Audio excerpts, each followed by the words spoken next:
1, 2, 1, 2, 1, 2, 1, 2. Can you see? Can you hear me now? Am I getting too close? So I just thought about. Of course, I'm not ready in any shape or form, but then there is no readiness. I just need to turn this on so I can see comments over here. Boo, boo, boo, boo, boo. And obviously I don't have anything musical turned on because we're going to be rearranging everything. So talk amongst yourselves. Talk amongst yourselves. Where is this? Oh, there it is.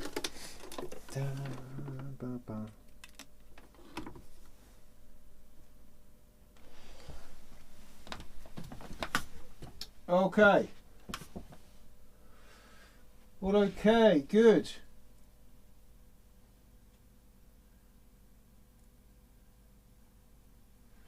Good. Right. 1 second. Shuffle, shuffle.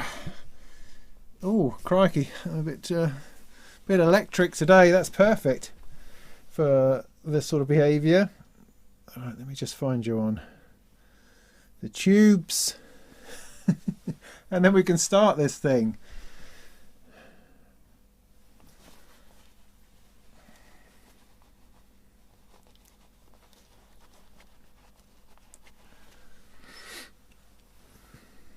Bum, bum, bum. I need to be there. Possibly. Oh, look, it says I'm live. That's exciting. How do I get to be live? There we go.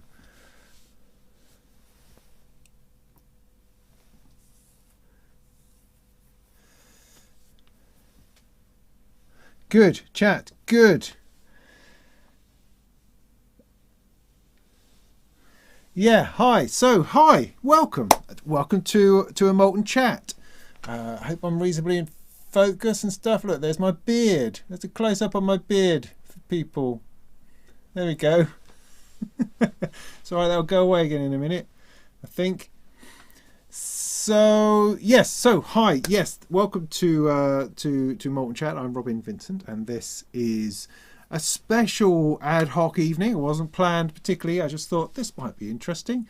I then had a chat to my people over at Patreon, and they said, yeah, why not? Why don't you do that? So I did, and here I am, and here we are. So what the plan is that I've got another case. I've got another case. Oh. Another case, and you know what? It's not enough. It's not enough, not by a long chalk. What is going on? What is it about this thing, this game?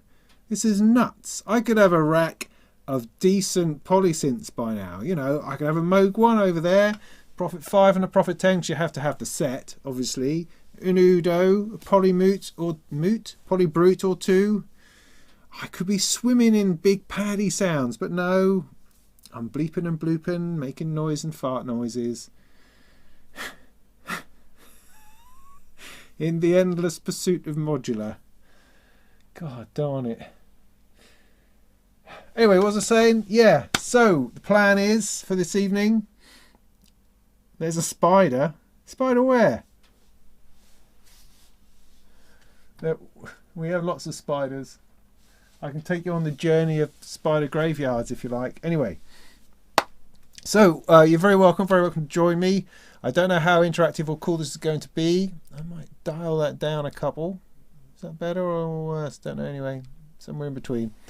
And so yes, the plan is to tell you a bit about my new case and rearrange stuff in order to try to bring some kind of focus. I mean, the orange case that I've had from Case from Lake up on there has been brilliant because it has really focused what I'm trying to do, focus what I like into a smaller space, because the experience I was having with my Moog racks, as these have been growing, these fellas here, is that things start getting out of reach and you're not entirely sure what you're using or not using. It starts to get incoherent and you lose sort of where you are. Whereas with with kind of like, this is my case of, if I was going to go up and do a quick gig somewhere, I would grab that case and go, and I could do something with it, assuming I had a sequencer. And so the things that I go to every time, immediately, I really liked having those in that case. That's been brilliant. But of course, it's not enough. It's not enough. It's not big enough. And there's sadly lots of really good stuff which is not being included because it's just too far to the periphery.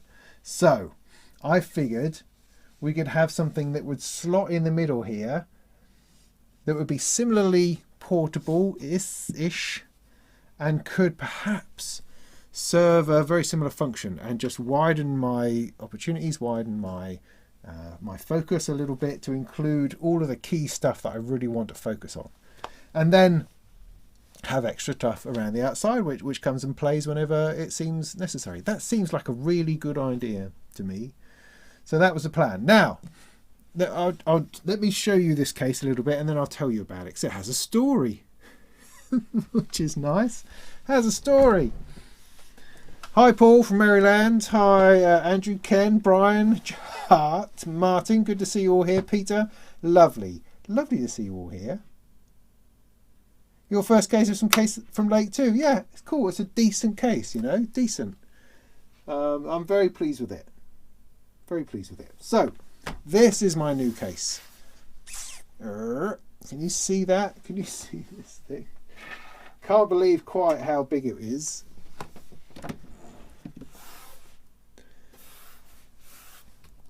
It's massive. Handle on the top. Oh, it's going to be heavy. It's going to be heavy. I have my doubts about its portableness, but also, I mean, heck, it would go in the back of a car easier than one of these other ones, which I'd had to, I don't know, wrap up in bubble wrap and all sorts of nightmare. So it's got that going for it. I don't know quite how heavy it will be with stuff in it. We shall see. Anyway, so this is the idea, big box, but it's not quite what you imagine inside, although of course you've seen the picture from the thumbnail. Let me take all this off. This brilliantly, I think, comes out of here and the feet go through the lid. So that makes sense. Let me get this out of here now.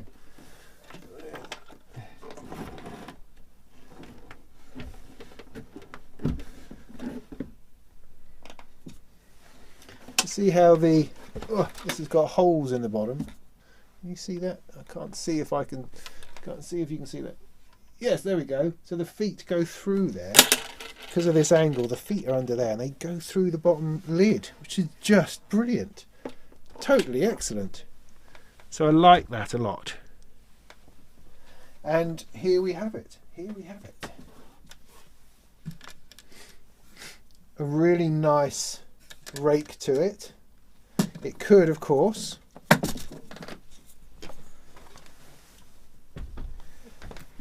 potentially go this way round if I so wished. I don't know that I so wish, but I could. I could potentially do that. But for the moment, I'm going to keep it this way up.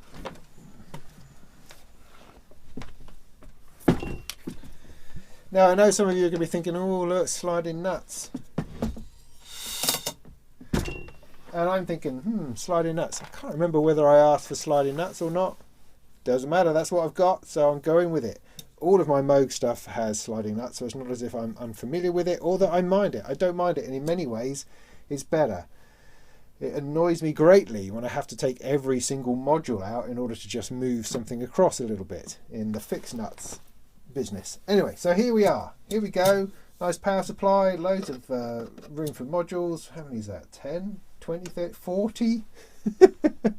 That's nuts. It has a 1U slot. Look at that. That's very exciting. I definitely not got anything else that's 1U. This is part of the reason this exists. And then 2, I think these are 84 HP, roughly. And then another 1U at the bottom. So I'm getting into the 1U side of things. Potentially, that is something that's there. So there you go. It's a very smart looking thing. The finish is superb. It's really, really nice. Can't quite get over it, I don't think. And it has a secret. This.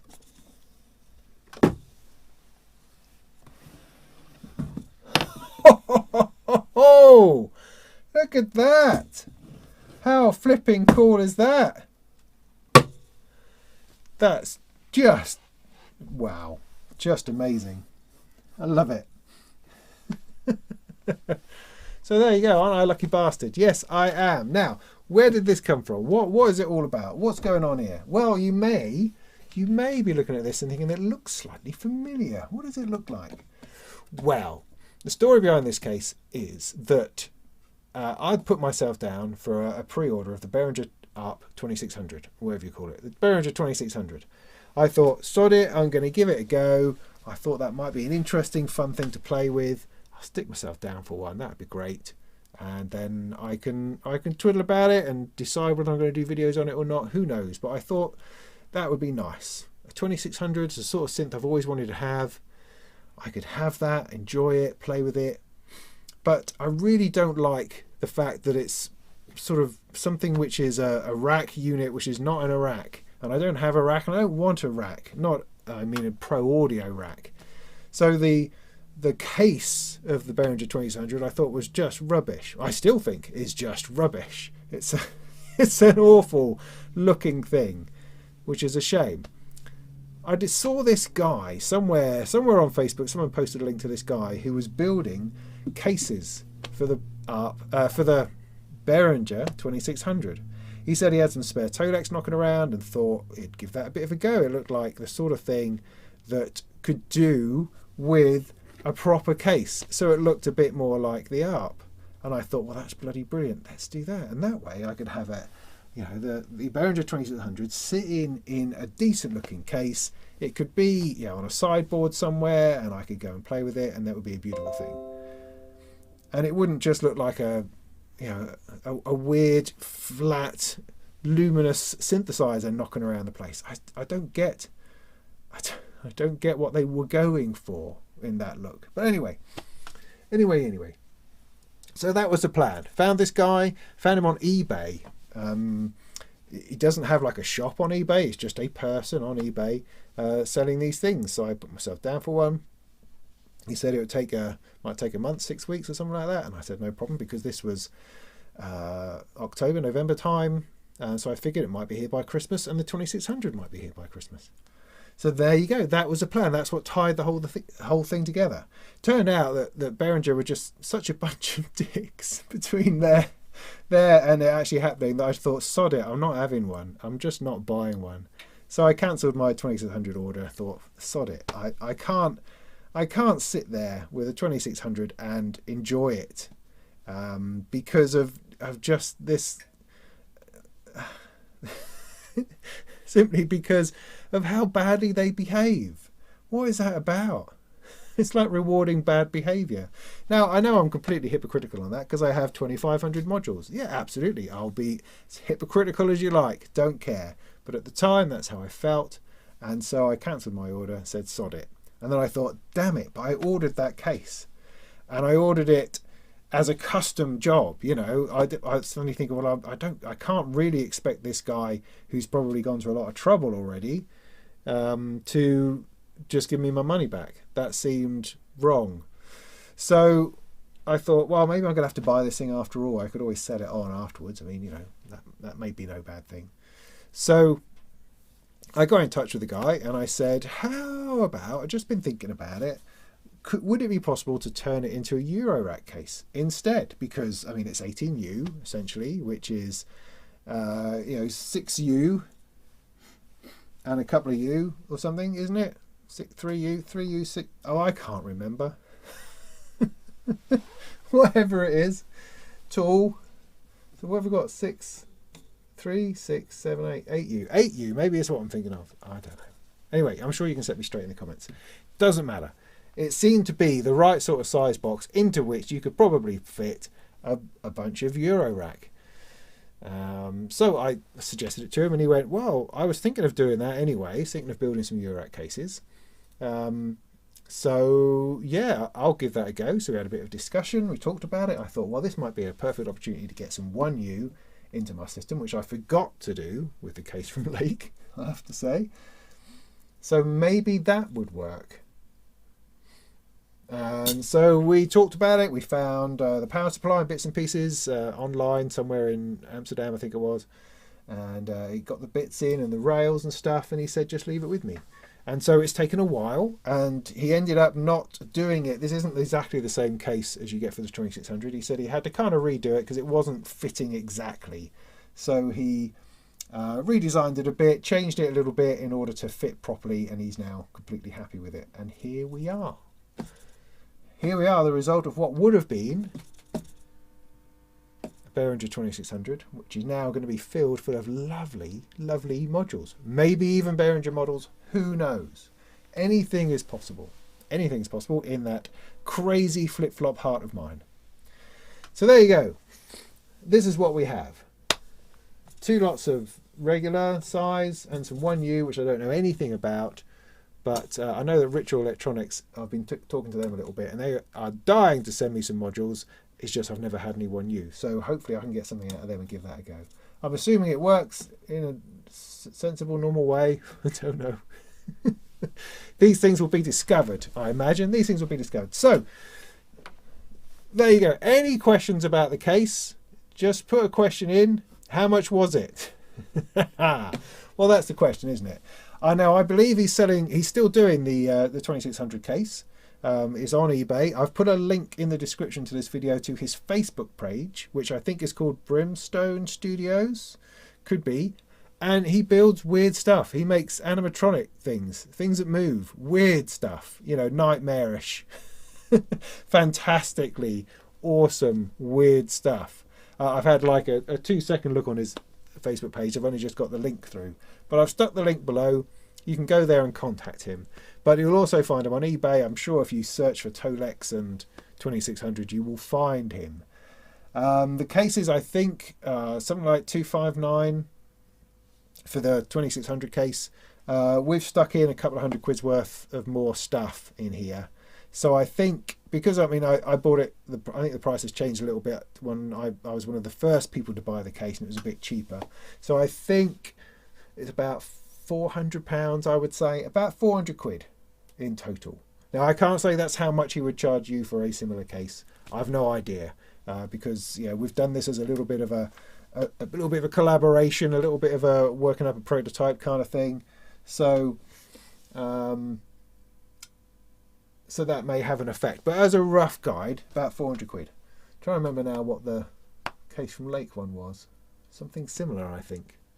But as far as Eurorack cases go, bloody reasonable, I would say, particularly as it's custom, as it built just for me. Built just for me. Very pleased with it. So yeah, any other questions? I'm just going to grab a swig of drink.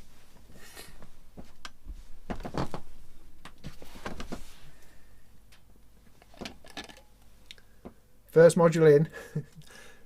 Patience. Patience.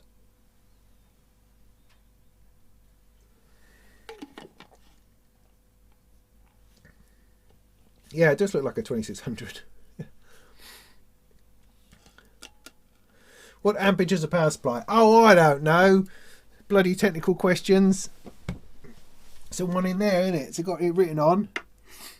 5 volts, it says. It's from modularsynthlab.com. I can tell you that much. Ripple noise rejection. Oh, I've no clue. I don't think it matters. That's one of those things that people worry about unnecessarily, I think. I think if you buy Bo Beats's case, Bo has bought this enormous Eurorack case that he's going to spend a couple of months trying to put things into. It's probably important, and he's got like tons and tons and tons of power supplies in there for the sort of thing that I do. 1 rows, then another row, or a couple of rows. I don't think the power supply really matters. This could be run off, a single, off a single one of these. You can't see what I'm pointing at. Like a row power, for instance, a 4MS row power. You could run this off. excuse me, doesn't have to be an internal power supply. So I don't think those sorts of things are big considerations, honestly. I think that whole power supply thing, I've never run into a power supply issue at all.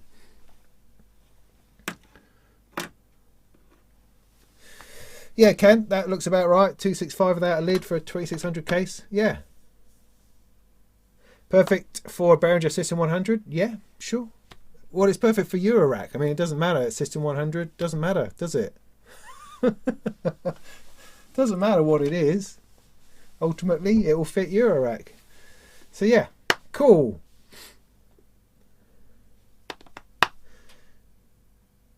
Cases and sequencers, hard decisions. Yes, they are. Is it Pulp Logic or IntelliGel? You know, I don't know. I don't know what the difference is. I know there is a difference. It's something to do with the connectors, isn't it? The U shape or the more Euroracky. We didn't have that conversation when we talked about it. The fact that this looks just like a 1U regular Eurorack makes me think it's IntelliGel, because they seem to be the ones that fit that size. Don't know if I'm making sense. Maybe someone can tell me. It's a Meanwhile RT65B supply. Thank you very much. There we go. Great. You don't know? Don't know what? What don't I know? Anyway, it's the size. It's this big. Praying you went IntelliGel. Oh, okay, for the 1U. It's the size, is it? Okay, I don't know. I mean, 1U is 1U, yeah? I mean, how different can that be? Is it going to be two different sorts of 1U? Like I say, I don't know, but that doesn't make any sense to me. People are winding you up, I think. But anyway, who knows? No doubt I'll get something and we'll work it out from that point. So, the plan is, the plan is, right, this is going to fit in here. Now, you might see that there's, I'm going to break those glasses, that there's a little bit of a problem. A little bit of a problem. You see where I'm going with this problem? That ain't going to fit. I wasn't expecting the big feet on it, because I thought, funnily enough, it was going to fit perfectly. So, perhaps some adjustments that were made were more adjustments than I thought. So what that means is, so the plan for this evening then is first of all, I need to fit this into the space. So to do that, I'm going to have to take the shelf off, put the shelf up, take that off, obviously, rearrange that a bit. So that's going to be my first task. You might have to talk amongst yourselves for that. I don't know, we just chat, whatever. So once this can slip in there nicely, then it will be a bit more out of the way and we can start talking about what on earth am I going to put in there? How am I going to do this? What way round? I mean, I've already put some modules in just to check that they fitted and realised that this is not anywhere near as much space as you think it is. Angle to fit? Nah, I've just got to raise that shelf a little bit.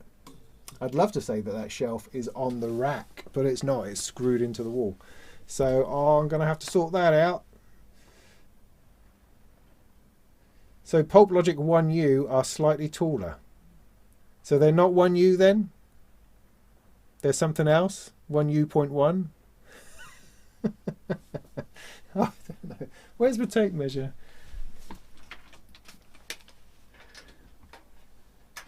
Why do we put up with this non-standardization rubbish, eh?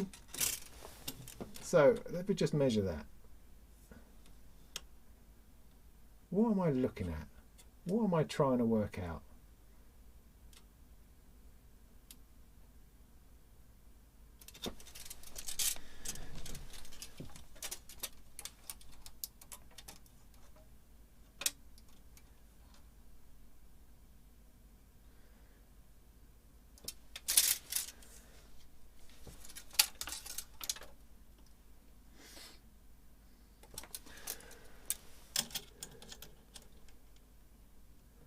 Because 1U, to me, is about 4.5 centimetres. That looks like 4.5 centimetres.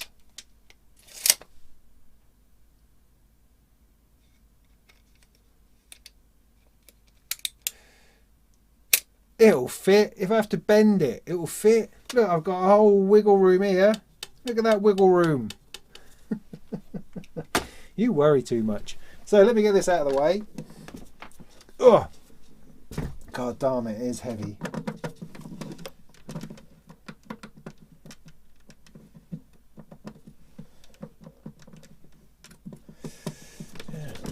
It's very smart though, isn't it? It's an attractive piece of gear. I don't know, I'll ever be able to carry it anywhere. Maybe I'm fooling myself. Back of the car though. Back of the car onto a trolley. Yeah, that'll work. Let's turn out of the way. So, should I clear the space a little bit maybe? So how you lot been doing then? I felt I was a bit all over the place Sunday night. I don't think I was quite together. Don't know. Sometimes I don't think I'm entirely stable. Liable for emotional outbursts, or just losing it.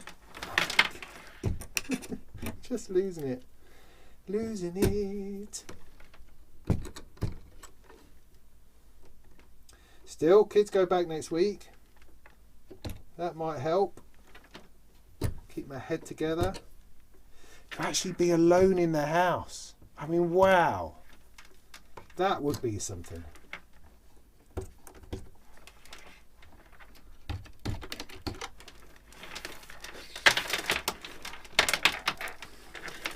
Okie dokie.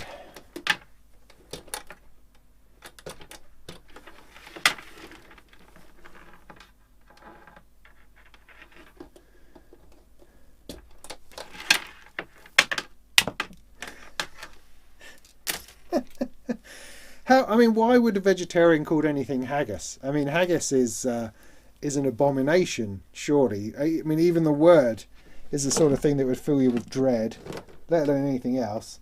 I mean, gorgeous though, a proper haggis. Good Lord, is that something else?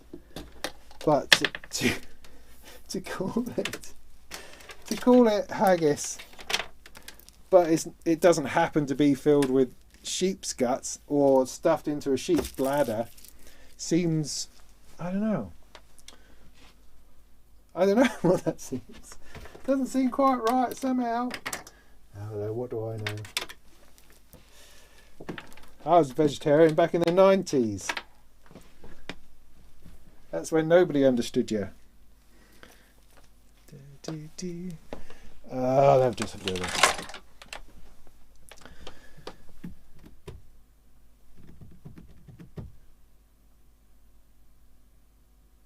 Yeah, don't scratch the Molten 2500s. Yeah, right. Funny story with my my Filter Amp 1006. I wrote a review for Sound on Sound magazine called Bless 'em. You know, because Behringer don't ever appear in proper. Behringer don't ever appear in proper magazines, do they? Because the media are out to get them, and everybody hates them. So I did a review for Sound on the Filter Amp because I have one. And then they said, can you do us a photo? It's like, kinda, no. I could do you a photo, but I seem to have rubbed the logo off. So they said, all right, we'll just take one from the website then. So there you go. Let's unplug that. Oh, there's a little one. See, this is light. This is carryable. This is definitely carryable. Well, we'll see. We shall see. Over there. God, it's so awesome. You know, I could almost be like Helena Vogan's Vossen. Oh, bugger. Like Helen. And the stuff she does in deserted buildings, fantastic things. And she takes a couple of racks with her like that. I'm really into that idea because it's been quite embarrassing a whole year ago when I would take some modular to Norwich for a bit of a jam, because I would take one of these fellas here. Can you see any of that? Take one of these in a big speaker box and wrapped up in bubble wrap and bits and pieces and drag that in and try and weld it out. You want to go in with a briefcase. That's the coolest thing in the world with modular. And I'm missing that whole thing out. Oh yeah, poster. It was over Christmas. I noticed that someone had released, or they had released, a particular company had released a whole bunch of vintage sci-fi movies in a particular format on Blu-ray that came with these little posters. So I got this one, I got a THX-38 one, got a Blade Runner one over there. You know, just picked up films that I hadn't ever had in a proper format before. They come with these fantastic little posters.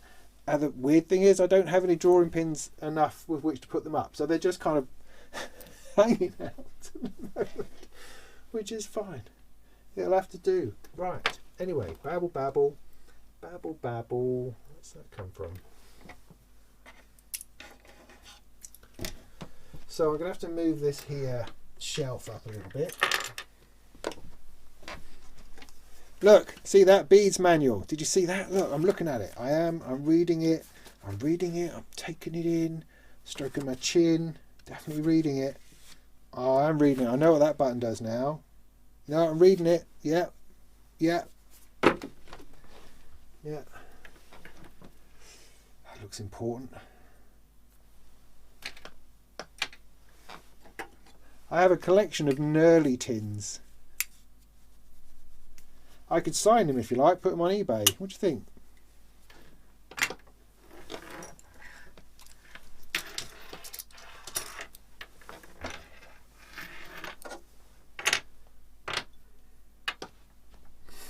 Right, warming up now.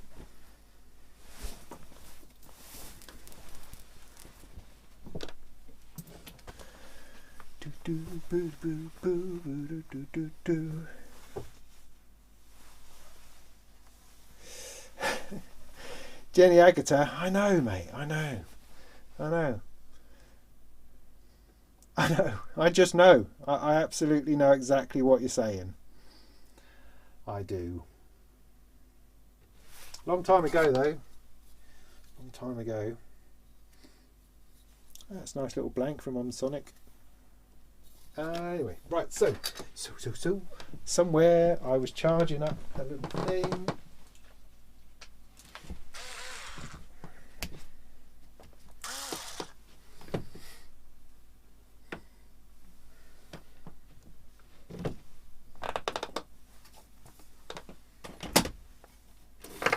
Oh.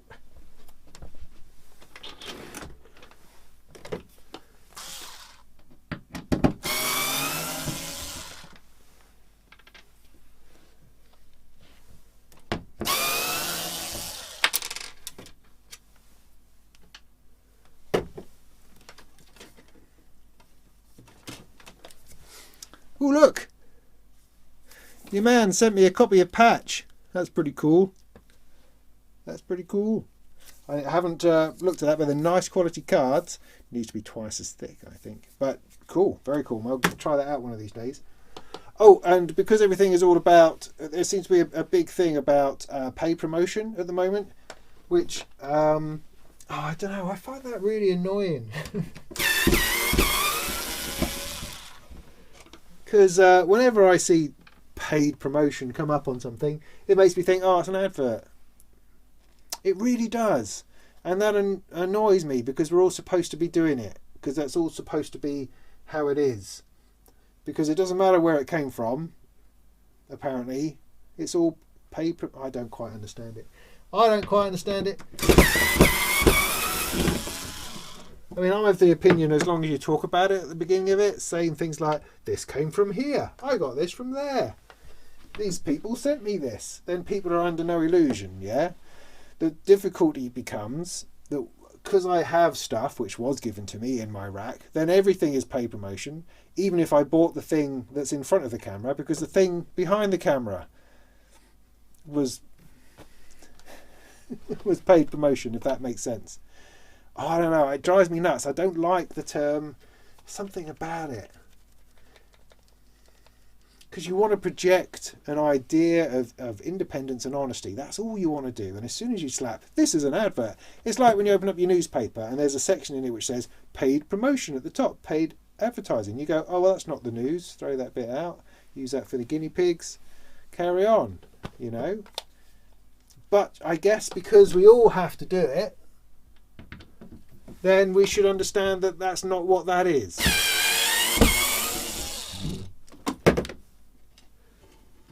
But it's still annoying.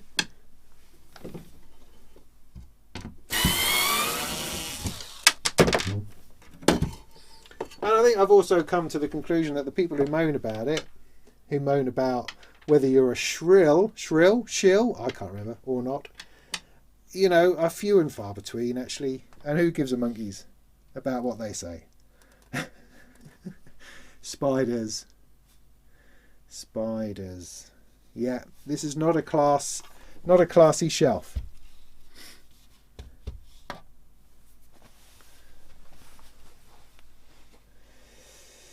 Yeah, there are two types of knurly. That's driven me nuts as well. I don't know what size knurly I've got. I mean, I'm assuming they're just the ones that you get. Oh, anyway, so what we need to do now is need to work out how high it's going to have to be. So let's get the fella back on there. Try it out.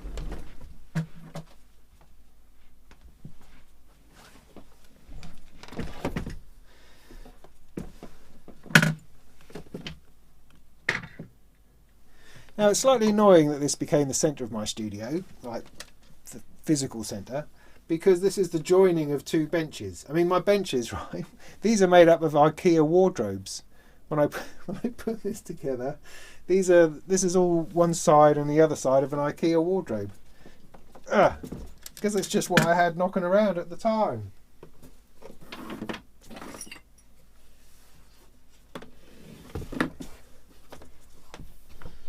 Right, so see, that's going to be fantastic there.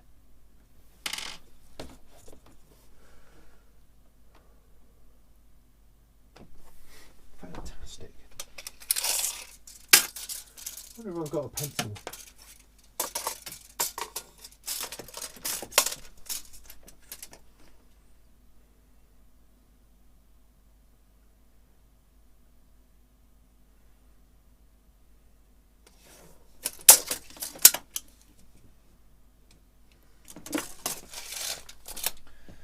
I reckon.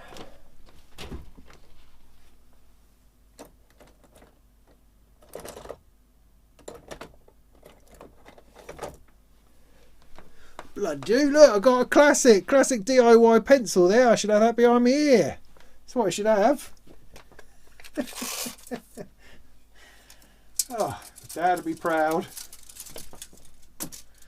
Right, 20 inches, I reckon. 20 inches, about there. This side is 20 inches going to do it. Yeah, that's enough for that. 20 inches.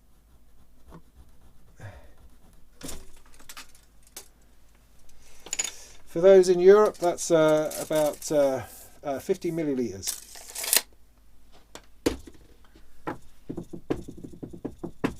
So. Ow. Just laughing at my own handiwork, right? These screws go straight through. Look, straight through, because they're too long. But it's all I had. Where's this going to? There. That fits. No, it doesn't fit. Oh, it doesn't quite fit in between. That means that must have come in like a tiny bit. That's going to have to fit. How frustrating is that? Alright, a little bit of jiggering and pokering required. I'm going to have to shift that along a little bit, or push those out a little bit. That sounds a bit scary. Like this all like clattering down on my head. Could though, couldn't I? Couldn't I? How many screws is in that?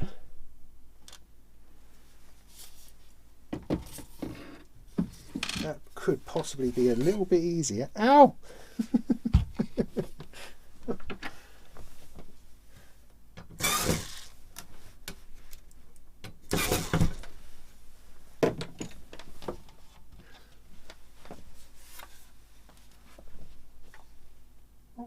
Anyway.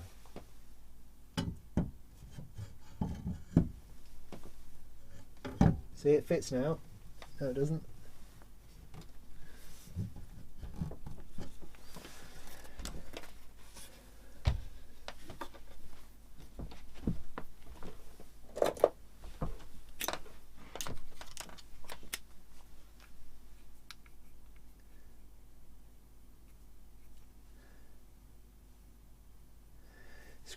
Screw the top case to the wall.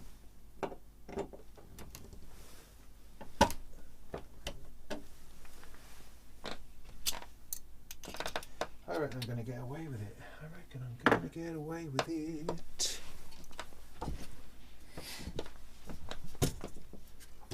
Come on, don't do that. Don't do that. Don't chip it. Oh, come on. Come on. Is that in?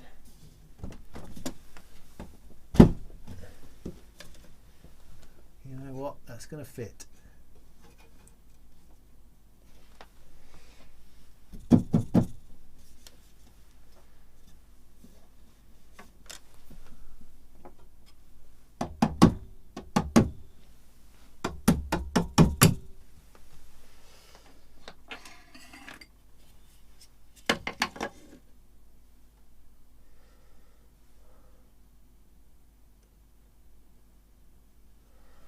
Far off. I'm not saying my shed is level either. That's going to fit, isn't it?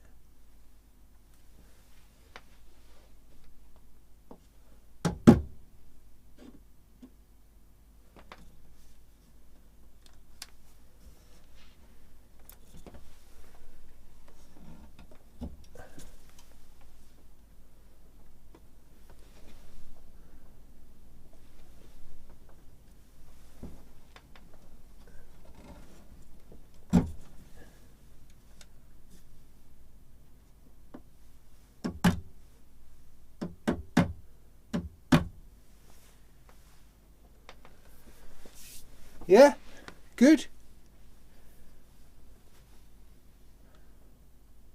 I haven't checked to see whether the other thing will fit. Yes, it will fit, I think. Just about.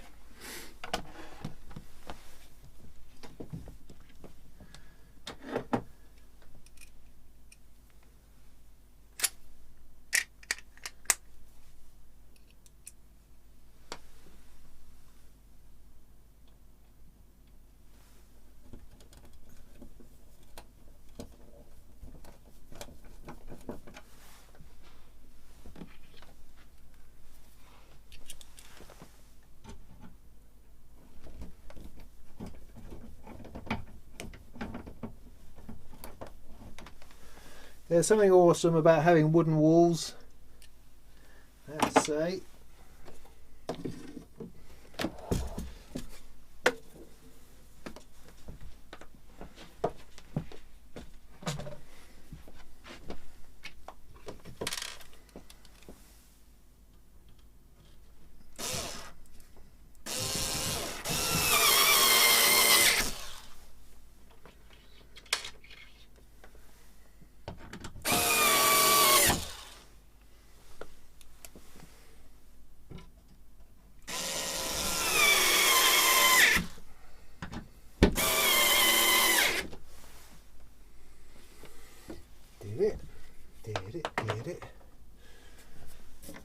Did it.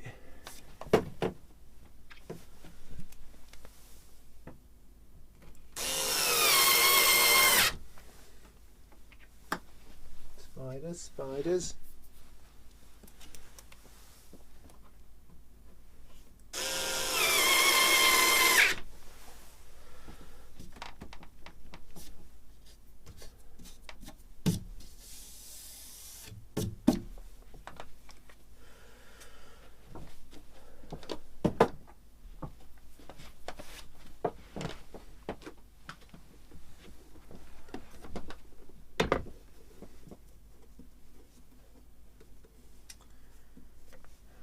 Do chip things frustratingly.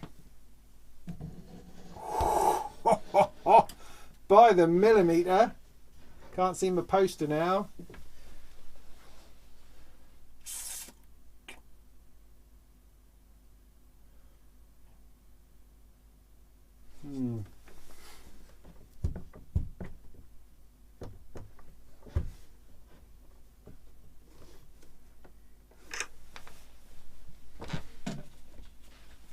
careful I will have to be.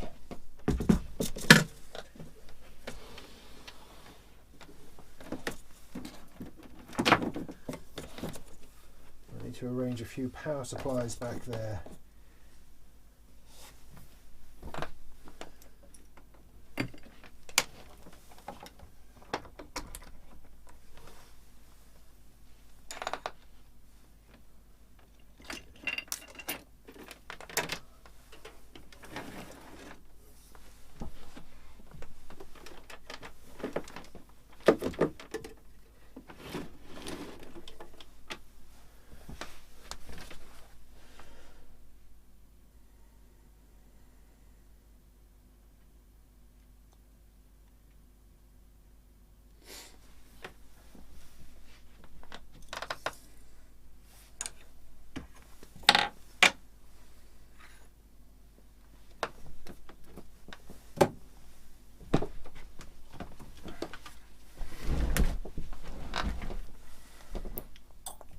What do we think?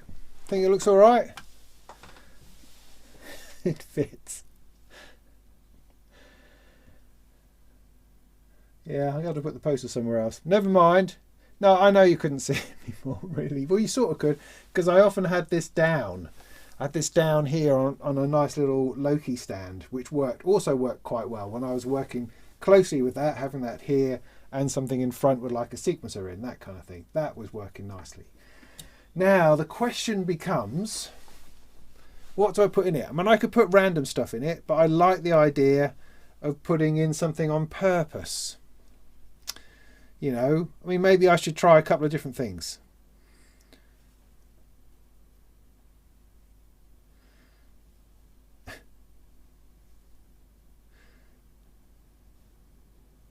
Yeah, I'd be worried about the case falling on the new case when patching. Yes, so would I. The plan is, well, first of all, I'm careful with it. I've already been running in this configuration with just this up on the shelf slightly lower. So I already understand that. Oh my goodness! Oh my goodness! But this has these rings at the top that screw into the top of the case, which you can use for a shoulder strap. And I'm going to sort of cable tie them to the back. Something detachable, so it's just there as a safety, I suppose. I'm going to do that. Is the plan.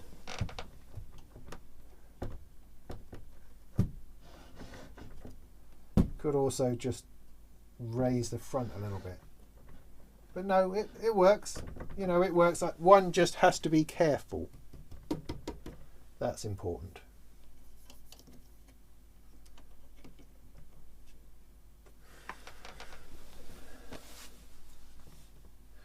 It looks strange.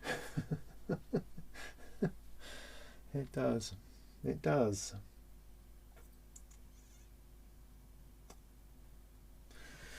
Yeah. Tom, hi. No, it's not anywhere near big enough. No, not anywhere near big enough. No chance. And also, I had a chat with Wavephonics guy today, and he would like me to hang on to the Poly 8, and he's going to send me the other bits when they get done. So I need a whole polyphonic modular rack. Just like, no, I don't mean no. I mean, yes, it's fantastic, but God, gee whiz, what am I going to do? Right, so let me grab another drink. Where did I put that? Put that somewhere. Oh, I've lost it. Oh, I've eaten it or something. Oh, there it is. So yeah. Well, so the choices are, I think, thinking about this, sequencing sounds like a really good plan. To have a row of sequencing stuff. Because I've got the M185 and I've got the black sequencer, and I think those two would look quite nice here. And it's the sort of thing that I could sit and program, you know.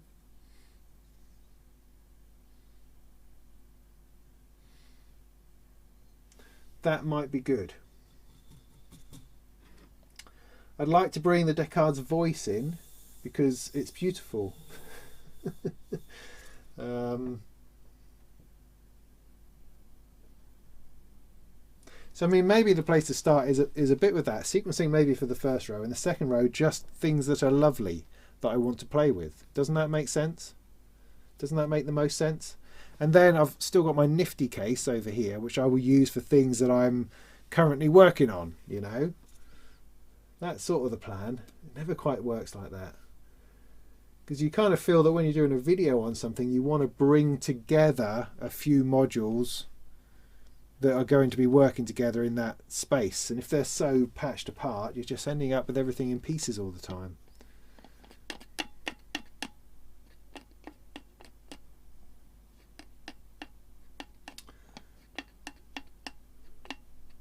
I can't believe I have this much modular.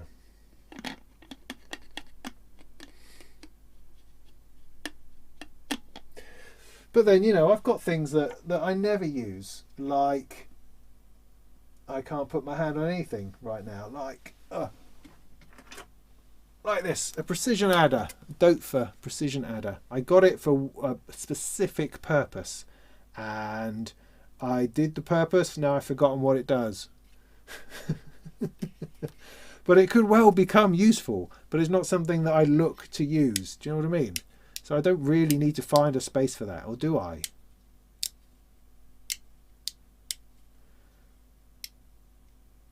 Have I built a modular grid layout for that? Who has the time to sit on modular grid and plan stuff out? You know, I've got real things to be doing. No, I haven't. I did once upon a time sort of try to maintain something on modular grid, but it's just got too out of hand. Too out of hand.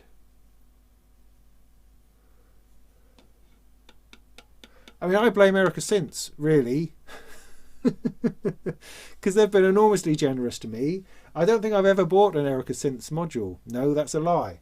I got the wavetable and the Polivox filter. That were some of the first modules I got.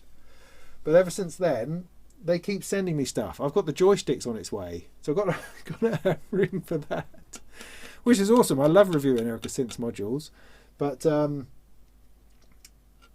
you've got to put them somewhere.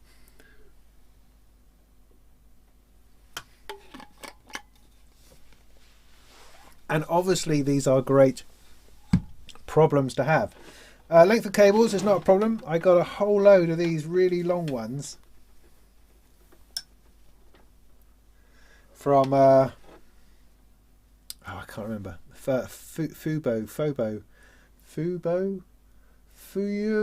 braided ones, Fubo.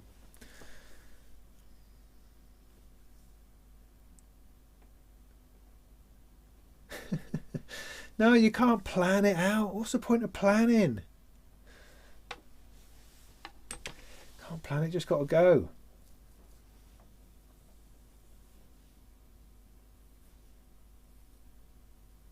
I don't have any thoughts as yet on the joystick as such. I don't really know. I mean, I've seen the IntelliGel. I don't really know what it does. I'm more aware of the Erica ones because I know it does CV recording, which I quite like. I like that on their filter. So, all right, so I can't just sit here and twaddle about it. I'm going to have to put something in. So the plan then is sequencer, beautiful things. See where we are from there? Yeah, okay, cool. Yeah, no, modular grid is undoubtedly very, very helpful. I'm not dissing or throwing shade onto modular grid, of course not. But it can be enormously helpful. I just kind of like doing it for real. Because, I mean, modular grid can't show you what your patch is. Well, it can, I suppose, but it's not going to tell you what it sounds like. You have to work with it to know, don't you? You know. Anyway, so just got to put this. So I need. Let me take. So most of this actually, because I do need to move on to other modules. And my nifty case is my work in progress case. So this, I need to stick things in here, which I'm currently hoping to review. That's what I need to do. And that will bounce some other things around. That's helpful. So let's take all this stuff out of here. There's a new black sequencer update, which I haven't applied yet. Which I think is all about recording modulation, which is pretty cool. I think that's pretty cool. Now, somebody mentioned about the power here. I'm not plugged in, being a little bit exposed. And Mark, the guy who made it, said that, yeah, be careful of that because that is exposed. I have taken a shock off this one because I've not worked with internal power supplies before. I've only ever worked with the ones on Eurorack modules. And, you know, they have external power supplies, and so you're only dealing with a few volts inside the case. So it's not a major deal, I kind of thought. And so I've not been that careful. I've let things drop inside cases. I've not really fussed about it too much. But when I took the shock off this case, it really sort of woke me up, I think, to the idea that I could kill myself if I'm not careful. So yeah, I'm very aware of this. So I think stuffing the black sequencer over it, because this is really thin, would be a good idea. Or do we have electrical engineers in the house saying, oh my god, that's going to like leap over there and fry your house? Do let me know, okay? Do let me know if that's what's going to happen. I haven't even turned this on or plugged it in, so am I just going to fry a whole bunch of modules if I do that?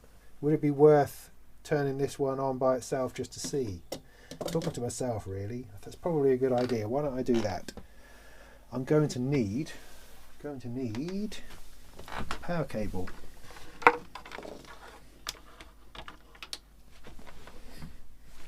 So yeah, you think about whether I'm going to kill myself, and I'm just going to try and find a kettle lead.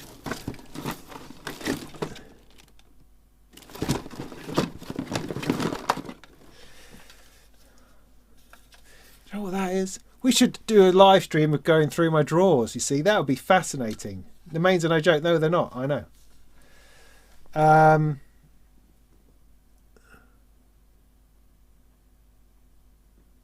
Okay, cool. This plugs into a Line 6 Variax and lets you access their Workbench software where you can redesign the internals of the guitar. It's interesting.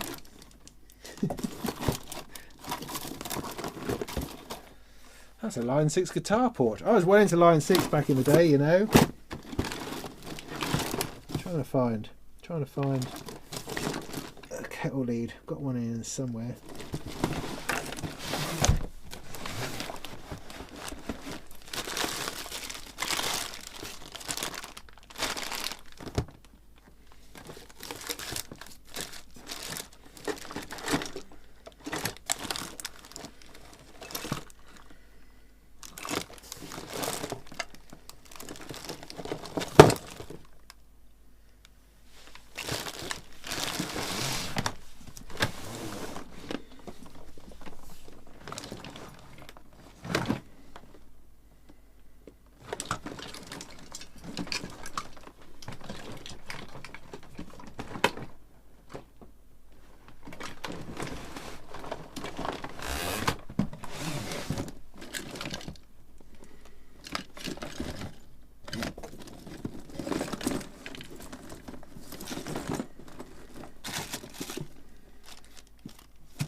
Nope, it's one of those, but that's a useful one to find.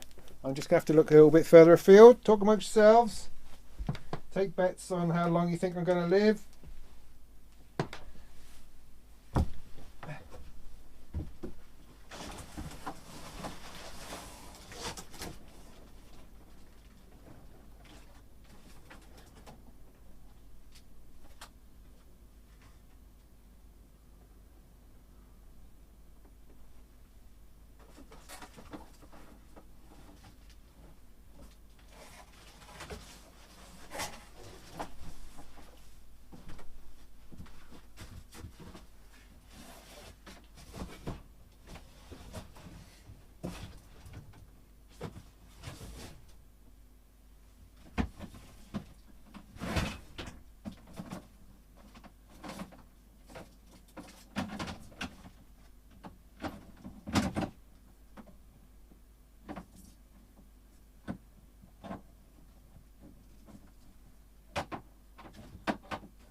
Okay, stop, said somebody.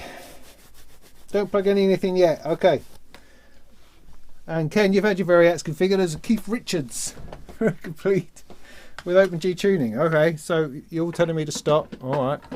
Okay. Let's relax now, everybody.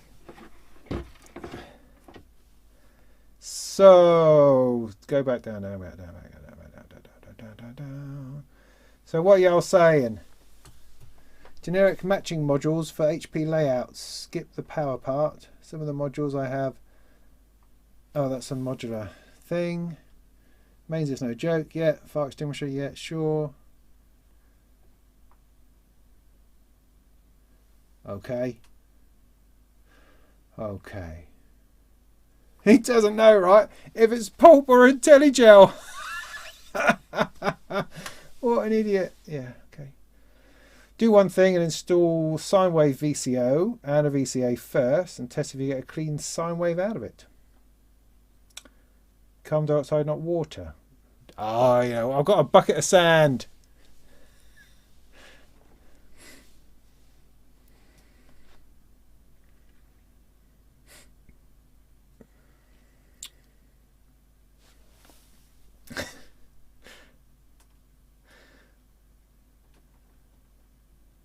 Yeah, I have put some stuff in it already. Yeah, moved it about. Yeah.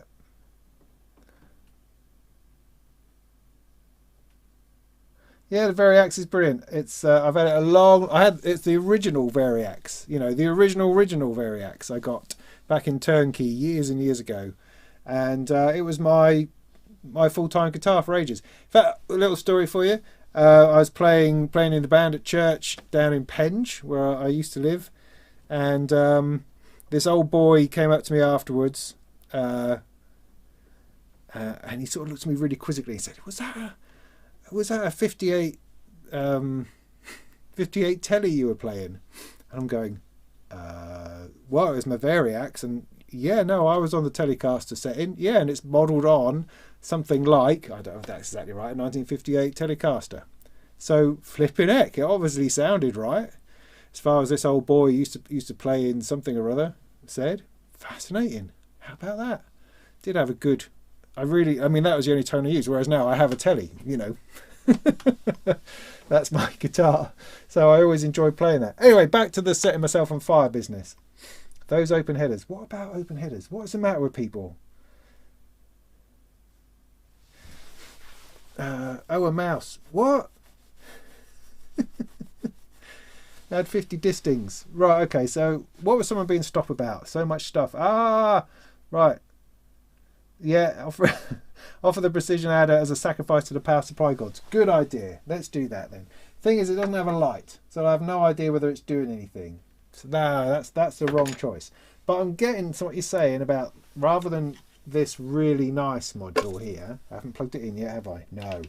Let's plug in in order to turn it on, because I mean I have every confidence it turns on fine. I didn't really make any of that fuss over this one. I just plugged stuff into it because I'm a believer, man. I believe these things are going to work. So let me find something with a light on that I don't care about too much. I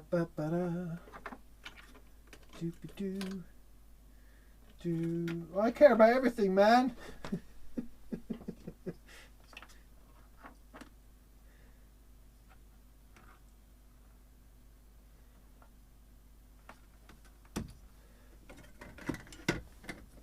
How about something passive? Oh, you're hilarious. Yeah, no, I am. I am hilarious.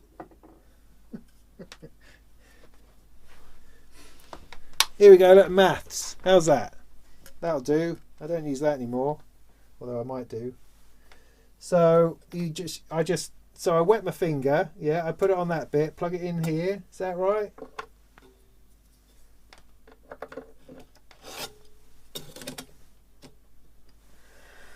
See, you've all got me worried now.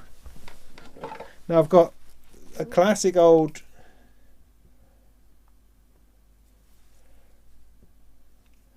plug that's done me a good lot of service over the years. It's off. Plug it into the side. Now route this round the back. So if everything disappears, you know something bad's happened.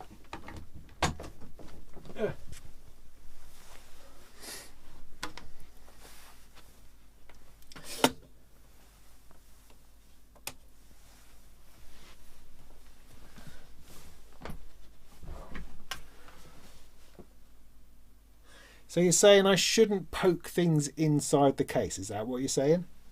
So that seems to work. It doesn't appear to be live. Oh dear. One of these days. One of these days.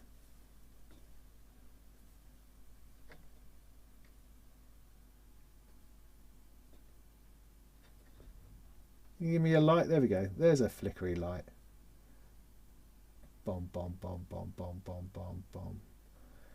Dum, dum, dum, dum, dum, dum, dum, dum, dum. So yeah, Maths is liking it. Is that all right? Is that good enough? Is that good enough? Can't smell any smoke. It's not humming.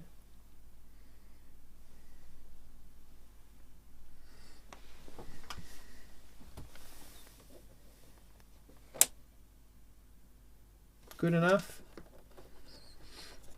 I'm going to leave it completely unplugged until I'm happy with it, I think. Right, good. Right. Are we okay? Are you still with me?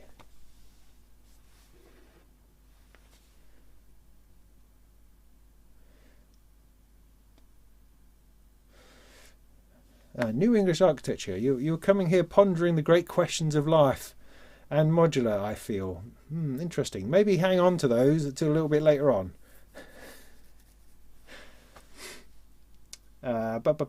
Stop. That's sorry. Don't plug anything yet. Stop, said somebody guy. Don't plug anything. Have you still not plugged anything in? Because I didn't go all the way down to the bottom of the thread. Maybe you said something really important which I've now missed and bypassed. And I got distracted by the variacs. Oh! Well, don't be uncomfortable. The maths out of this. Can you raffle off your maths if you don't use it? No, I don't know, maybe. Have you never... Sorry, I'm just going to rewinding back up again. Yeah, test it with a less expensive module. Good idea. Hi, Travasi, good to see you. You all right? Good to see you.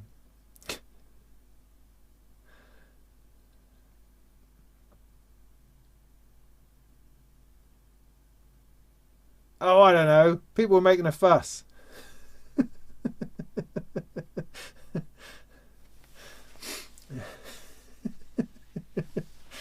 Yeah, bloke putting up shelf, bloke rummaging through drawers. It's a perfect evening in a shed is what it is. I don't have anything planned, mate. No, I really don't. Have I performed in church on a synth? Yes, I've performed in cathedrals on a synth. My last cathedral gig, Norwich Cathedral, I was running. It was interesting. Interesting tidbit for you here. I was kind of in transition, synthesizer wise, or live performance wise. I've been running something called Soul Circus at Norwich Cathedral for a few years. It was like every couple of months we'd do something really fantastically awesome in the cathedral space, blows people's minds. And I started off with Ableton Live and a laptop and a projector, and then that evolved into a Surface and Bitwig. That evolved into a Surface, Bitwig, and a Base Station 2. It then evolved into a circuit with Bitwig. Went back to Ableton sometimes when I got annoyed at Bitwig, and vice versa. Would transition between the two. And then my last one there, I had the Mother 32 base station, circuit, and laptop. Surface with Bitwig. That's kind of as far as I got with that. And then we shifted, went to Yarmouth Minster for a few after that because of various personnel changes. And in there was the first time I took like 3 rows of modular. We did an entire service based on the idea of noise. It was just called noise. We called them, we're so unbelievably hip. We would call these services usually by one name if we could. One word, one word like decrepitude, fear, what do we do? I can't remember. So long ago. Anyway, but we did one called noise, where I basically did a whole talk on the idea of noise and filtering out noise, and I filtered out noise live, and I had it all projected up as well, filtering stuff out to try to get to the root of the truth, you see, by filtering out layers of noise. And then we had a meditation when I used just noise as a sound source. Flipping phenomenal I am. You have no idea of how awesomely creative I have been and could be again. So yeah, cathedrals, man, great spaces, great sound. Difficult to set up, to get the speakers. Difficult to overwhelm the sound is what I'm trying to say. Anyway, where were we? Try a MIDI guitar hooked to your modular. Maybe I've had no real love or interest in MIDI guitar because I can play keyboards a bit, so I don't really see how that's going to help me particularly. I like guitar sound. I don't mind using that. Not that MIDI guitar. No, it doesn't really. It's never really appealed. Don't the busboards have lights? Yes, they did. Didn't you not see those light up? Can you not see them from where you are?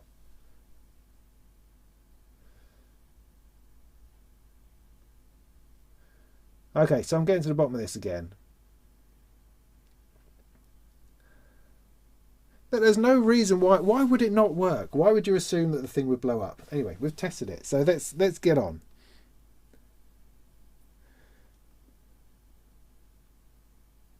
Yeah, no, there was no kaboom. Sorry.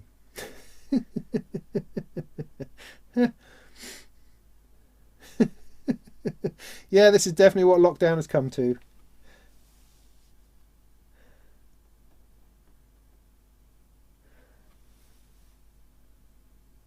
Good, right, anyway, getting on with it.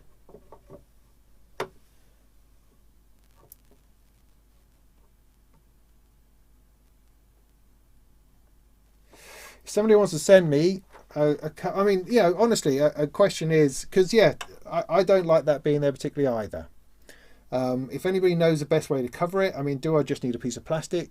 Will a plastic cup over it, would that work? What would make that safer? I would be keen to make that safer. If anybody knows or wants to send me something, a margarine tub, would that do it? I really don't know. I don't know about mains electronics. I have no clue. All I do know is that it's currently all unplugged. I'm plugging this in here, and I am putting this on here. Okay, everyone okay? I'm going to worry about the sliding nuts in a minute. Then I want my RK185, which is over here. Now, funnily enough, I've got to do a piece for New York Modular Society, New York Modular Conservatoire. I don't know what they're called. I can't remember anything. I'm 50. And one should be able to wear a badge to say, "Look, I'm 50. I just don't remember." And I think that would be helpful, because otherwise I just embarrass myself. These very nice people who invited me to do something nice, and I can't even remember who they bleeding are. Anyway, what was I saying? Yeah. They want me to do something with polyrhythms and polymetrics, and I think the M185 is perfect for that. Well, it does look rather nice together, don't it?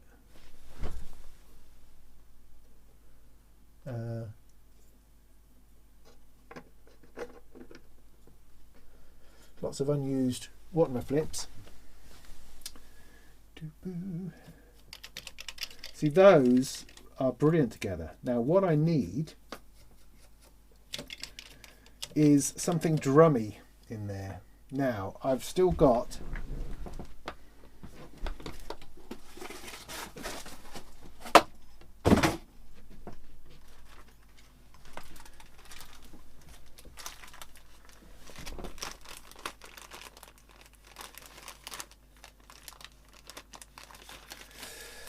the Robo little 8 to build. I did some DIY today. I built a couple of Frequency Central Logic modules, which I'll have a video up of at some point soon.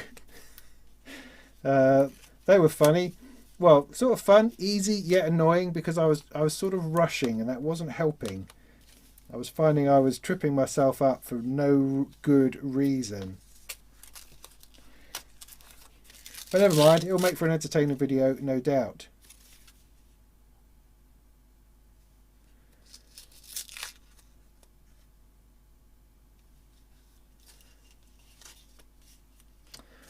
Oh, bless their hearts. Oh, what a lovely thing. Oh. That's just brilliant.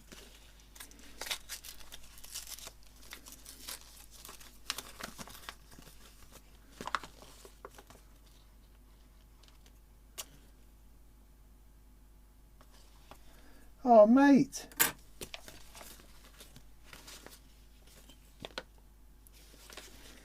Well, I'm really quite touched.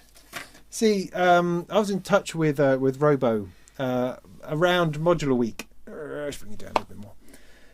Modular Week before Christmas, last whenever it was, I did that week of Modular, and I ended up building their 3PT, which I love, the 3PT, which I have not got very far with, more than what it does LFO wise, but I really enjoyed that. I haven't got to any of the other modes as yet, and I should do at some point. Anyway, I was talking to them about it because I really fancied doing one of their kits for the Modular Week, and they said, well, they don't have any 3PTs, so they couldn't send me one. So I bought one, because that's the kind of guy I am. But they said they'll get an LL8 to me that I could do as well, and so they did. And I got it, and I thought, great, that's fantastic. And I just haven't had the time to look at it, and I've sort of put it to one side. But I look inside now, opened it up for the first time, and it says on there, Molten. Look at that, printed on the circuit board. Isn't that just fantastic? Oh, guys at Robo, that's just amazing. That just thrills me and fills me with joy. That does. What a lovely thing to do. And I hadn't noticed, and I hadn't thanked you. Wow.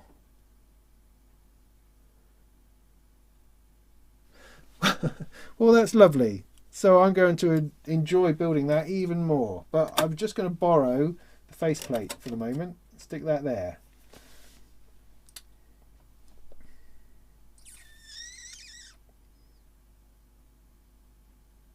Could be. Could be. What else would fit in that space? So let me put this back before I lose it, break it or something. I'm really chuffed. What a lovely thing to do. They are a nice bunch. These are great kits as well. I recommend them to anybody. Good kits, good instructions. Fun modules as well, which is, you know, that's got to be part of it. You've got to have something interesting by the end of it. Otherwise, what's the point? Just soldering stuff together. Could be making anything. Anyway, blah blah. See, if I can get this a little bit plugged in, we could have a little play and I could drink some beer, and that would make me happy. Compass, yeah. Okay, I see. I could put in the compass, and I could put in the T networks at the top, because they just love being together. Anyway, so stick to my program. So I'm going to have that one on there. Obviously, I'll build it later. I do have, things I haven't looked at, for instance, the Super 16. Now, this was a Kickstarter that I kind of, I was really, supportive of. So supportive that it was like getting down to 10 seconds left, and he hadn't quite made his goal. And I thought, sod it, I'll have to buy one. So I did, just to get them over the hill.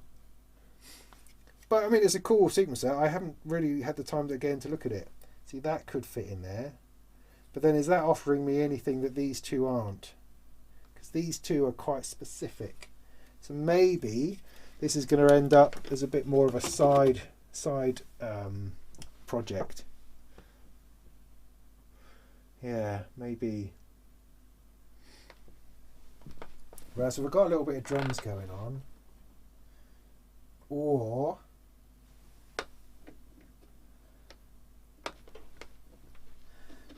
Okay.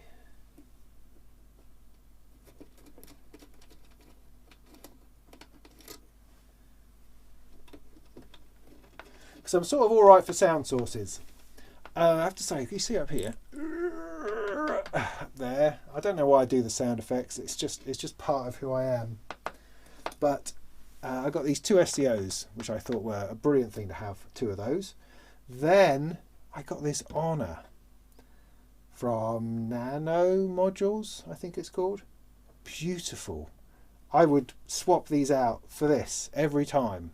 This is a beautiful module. Something about these two slightly squiffy sawtooth outputs here, which are just lovely. So they just love a filter. It feels really, really nice going through anything. The STO I always thought did, but it's something about, I mean, the fact you've only got a sine wave output and then you've got this multi-shape thing, and there's not as much there as I thought there was. I mean, it's decent, it's nice, don't get me wrong, used them a lot. But there's so much more variation here in this one that I'm seriously thinking about selling these two on and getting two more of these. I think that would be awesome. Sorry, make noise. But yeah, I just really dig in the sound of that one. And I like the feel. I don't like the fact that there's no octave. I mean, I like an octave switch. An octave switch I find really useful. Whereas with the STO, you're just all over the place the whole time. There's no, you know, there's no locking it into anything. What am I doing? What was I doing? What am I doing? Where am I going? I started taking something out over here. Yes.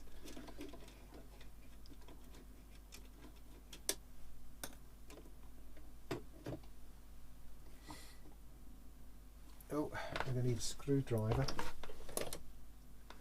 Because those knurlies don't always thumb it off. Misses. Right.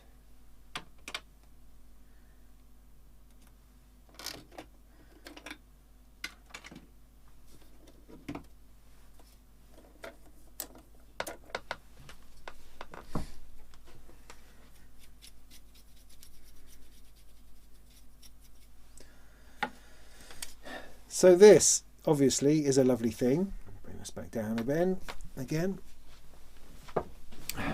Dixie 2, really interesting. I mean, when I first bought oscillators, started looking at oscillators when I first started, it was definitely the Dixie 2, I think it was, which had just come out, or the STO were the most standard, not messing about type oscillators you could get. That seemed to be the case.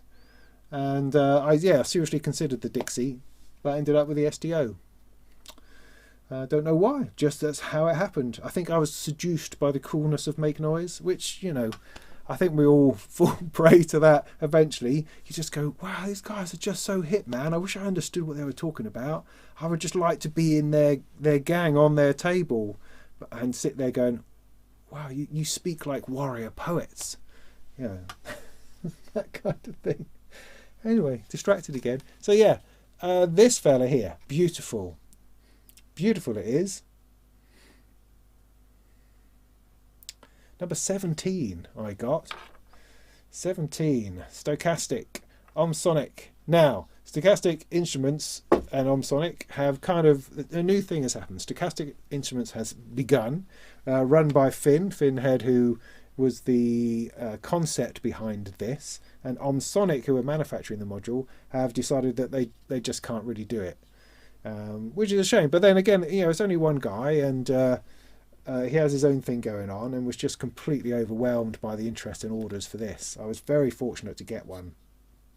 Very, very fortunate. Anyway, stochastic instruments have taken the whole thing on, and it's the same deal, it's the same thing. They're just sort of parted ways from Omsonic and are doing it themselves. So they would very much like to replace mine with the black fronted one, and I'm up for that very much, because I did also order the expander, which expander goes on the back, which gives you more channels or outputs or something, and of course I can't now get that in this flavour, so they're going to sort me out with that as well, I think, with a bit of luck, but they need to clear the backlog.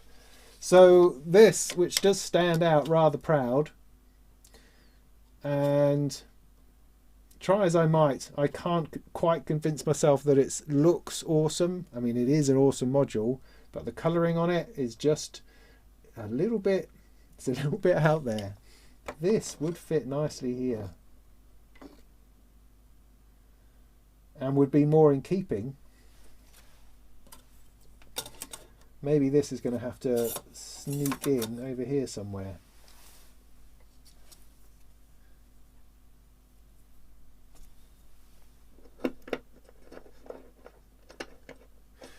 Now, you know what I'm going to do before I plug this one in as well? I'm just going to turn it on again, just to make sure that it's all okay for a couple of modules.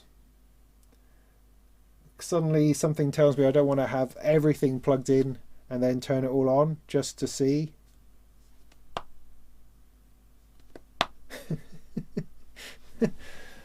Yeah, alright, I'll do it again. Let's just see what happens.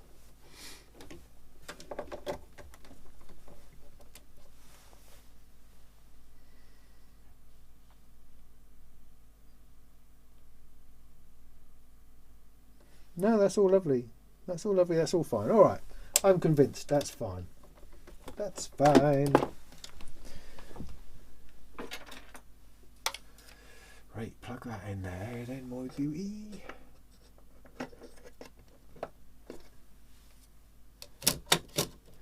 So that's rubbish. That's 3 modules in an entire row. What am I supposed to do with that? Wow, what would be something cool to put in there then? Compass, somebody said.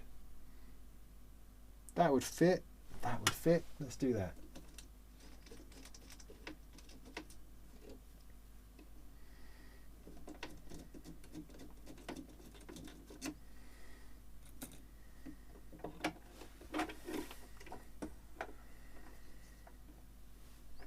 Doing.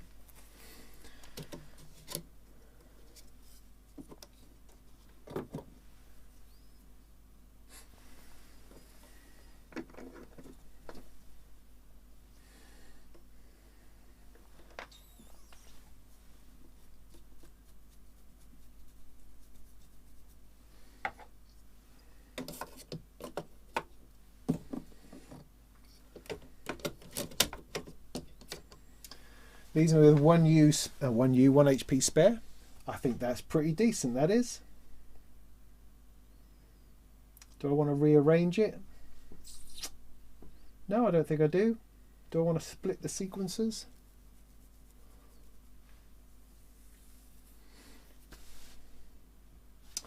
This has a clock out. This doesn't.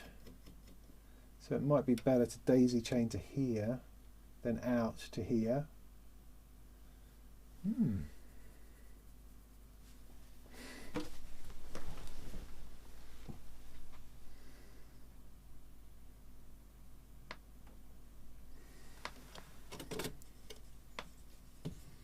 This has a very short lead.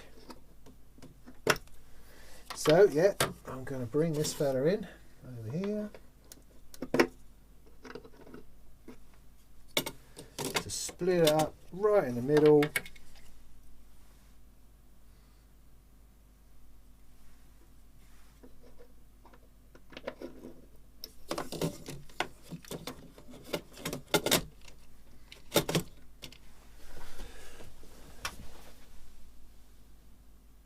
It's not quite center, is it? Is that distracting? Cool. See, that's why you should spend hours in modular grid working these things out.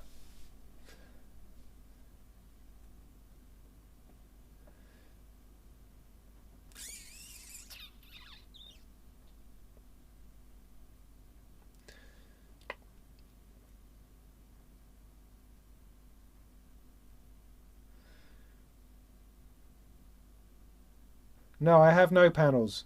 No, I'm not into blank panels particularly. Well, I think I should plug that in. So let me shimmy along a few sliding nuts. Like so.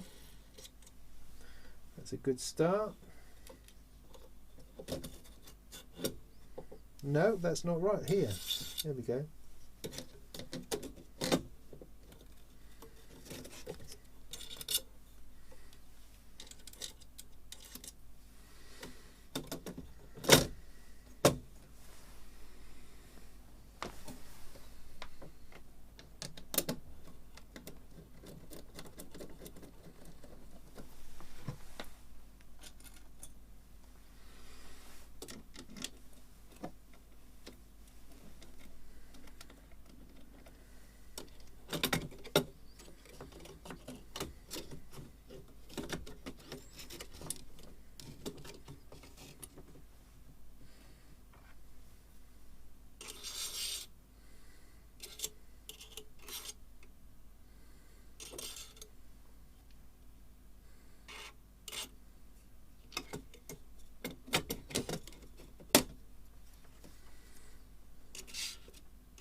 I imagine some of you are thinking that you should probably get the right number of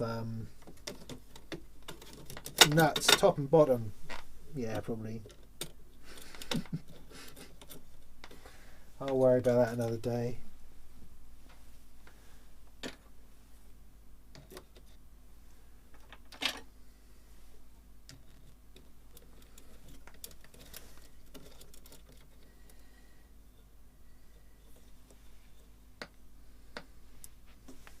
I'm not going to tighten it up quite yet.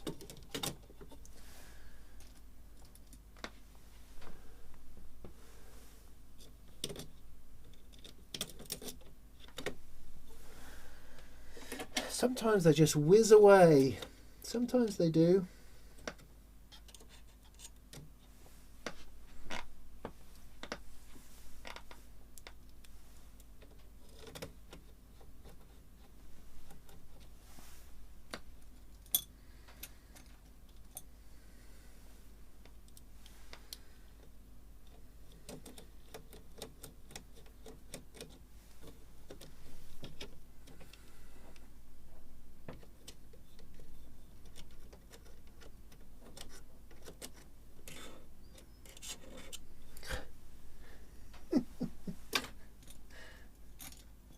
And sometimes nothing works.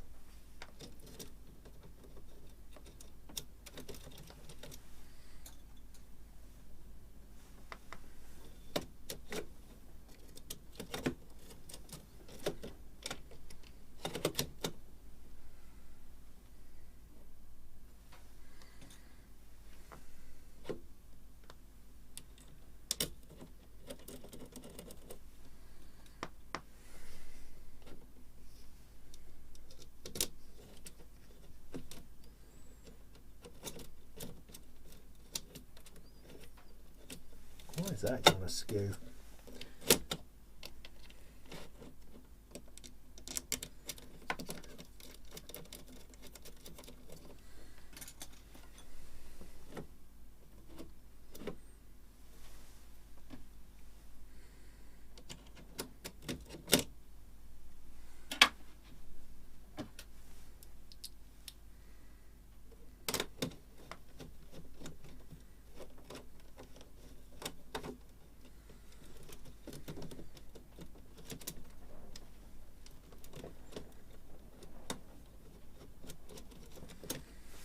Yeah, sliding nuts do have their challenges at times.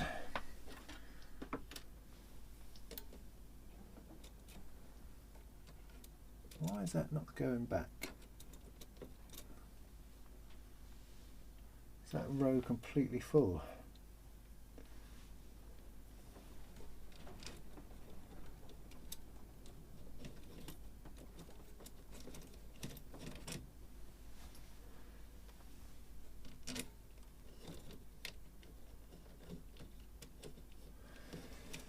Something's not quite right. Sorry, bear with. Sorry, everybody.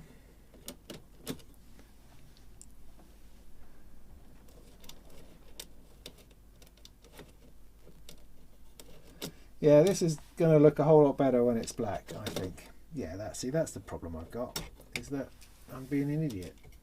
I can't. And this is being stupid, so let's undo that.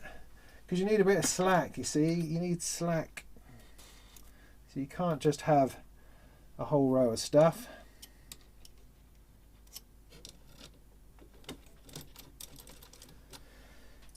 And also when you replace modules and put like 3 in the place of 1, you need to have spares knocking about. That's going to work much better now.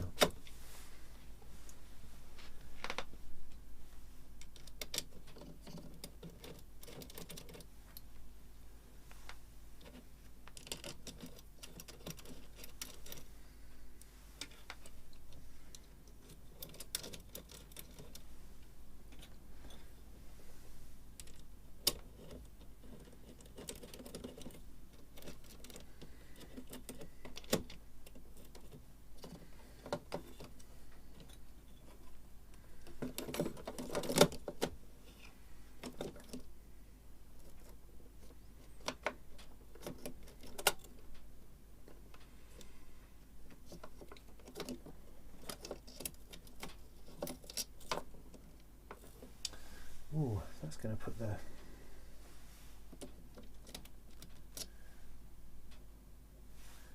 going to want that.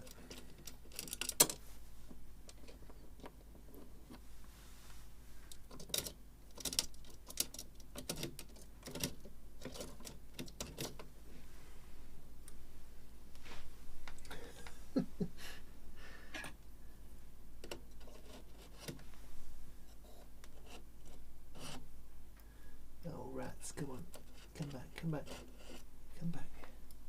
Yep.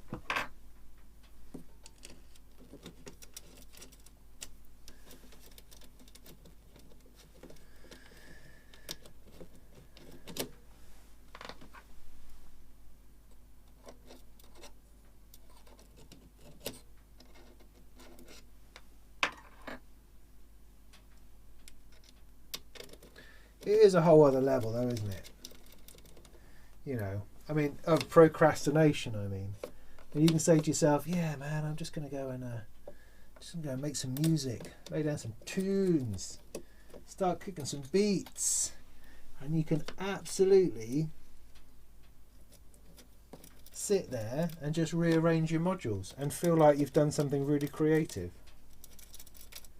And know that was a worthwhile use of your time. Good, that's a little row. I like it.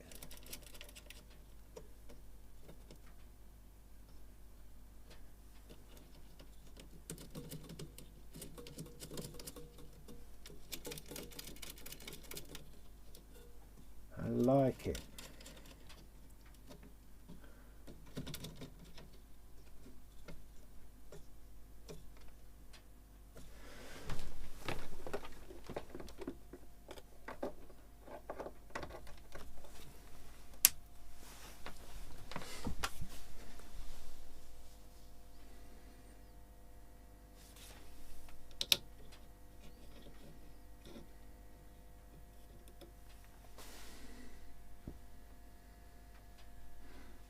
Lovely. What time is it?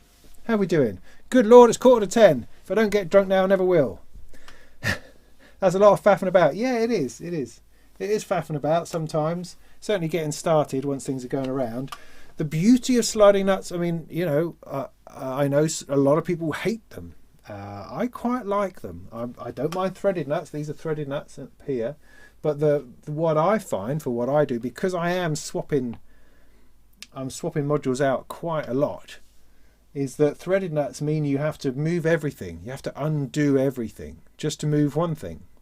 Whereas with threaded nuts, I can take this out and I could stick a whole load of, and I could stick this over here and a module there and a module in between this one and a module in between that one, or take this out, shift that across, put a module here without having to take this out and that out. Only have to take that and shift it a little bit. Do you see what I mean? So it does have its pros.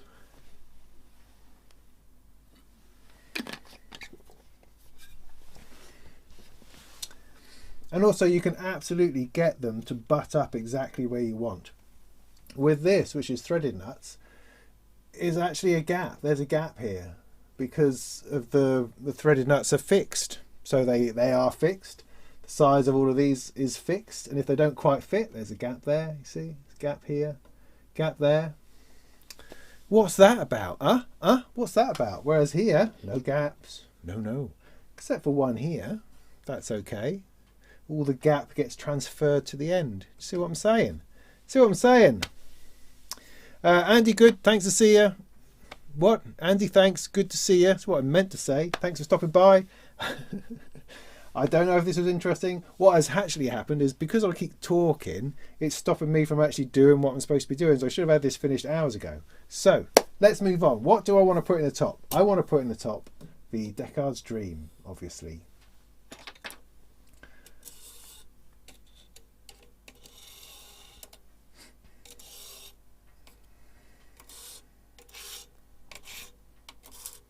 And let's see where we go after that.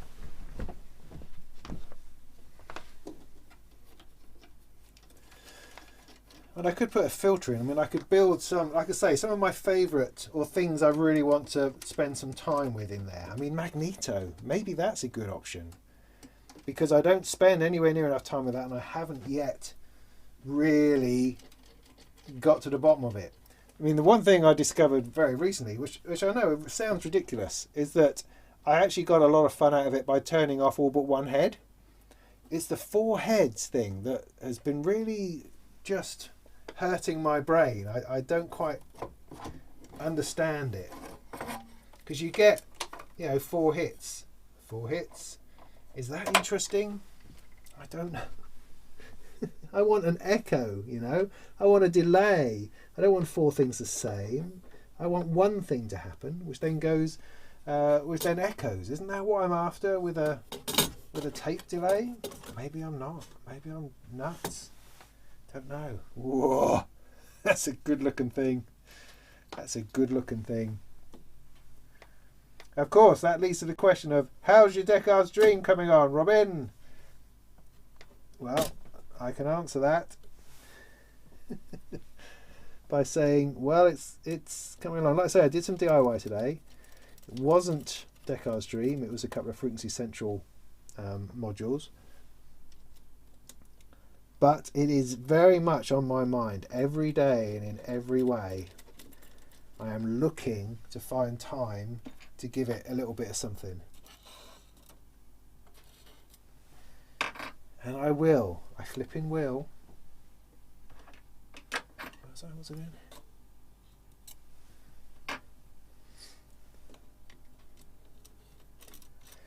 Biggest disappointment with the Deckard's voice? No LED. There's no light on it. Don't know if it's on. Is it working? Is this thing on? You just don't know. Okay, that's nice.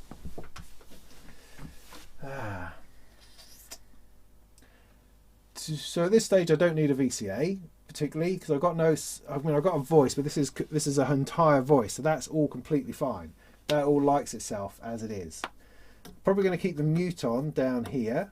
I've also got an output module down here, because the mute on is incredibly useful just for sticking stuff in when I can't be bothered to do anything more clever with it. I won't need to put the oscilloscope in there. About the Maestro, got that down here, because that's been interesting. That needs to come out of that case as well, so I could do, couldn't I? I'm just going to put you to one side for a minute, LL8.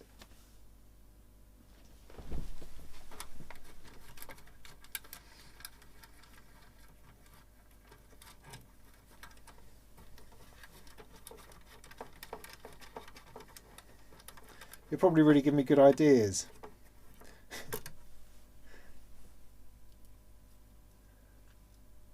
Now go left to right. Go what left to right?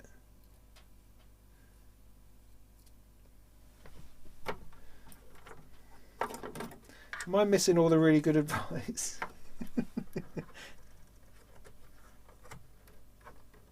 Oh, you'd have sequence modules above cascading down to the voices below. That's interesting. That never occurred to me. I absolutely assumed I would have the sequencing things closest to me, because that's what I would be fiddling with the most. Or would I? I don't know. Maybe you set your sequences and then they're all done. Ooh, see, that's an interesting way of thinking about it. Now I'm going to stick some modulation over on this side, I think. Now, this is not, I'm not using this case in isolation. I'm likely, well, I am going to be running it with this, you see. And there might be a little bit of cross-fertilization. Like I could take the Queen of Pentacles out of there and put that in there. But for what reason? I've already got 3 oscillators, 4 oscillators, a surface in there. Could bring the Turing machine down. Could go sort of sequencing modulation voices. I don't know. There's lots of schools of thought, I guess.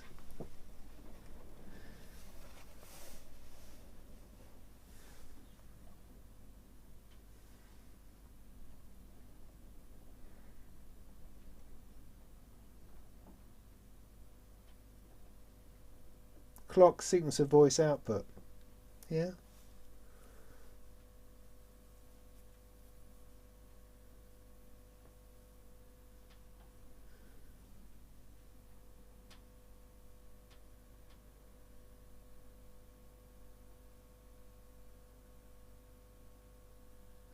Yeah, Travassi, I'd normally have music on. To be fair, I'd be listening to a bit of your banging techno. That's what I'd be doing.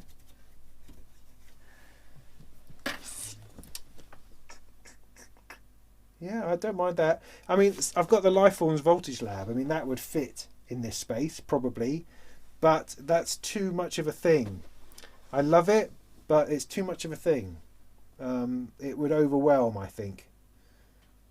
I spend too much time trying to work out how on earth to work it. So, I mean, I think Magneto might go in here. I think it would encourage me to really explore it if I stuck the bugger right there. I think that would be a good idea.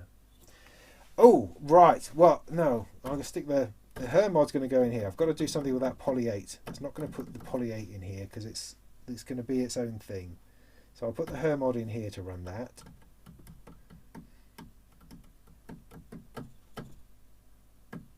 Yeah, all right. Stop thinking about it. Let's put the Magneto in.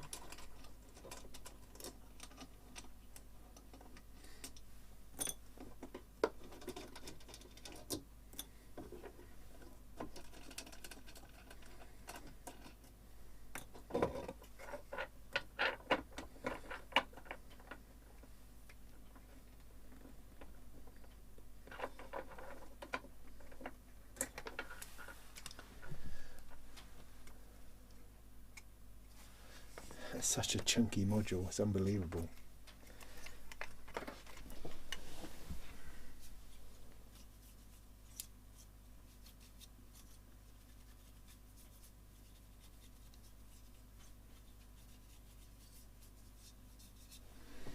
I guess another thought is if I was using this as a live rig, am I really going to take all of my most lovely modules to a gig? Wouldn't I more likely take something that I don't mind having a beer poured into? It's a thought, isn't it? It's definitely a thought.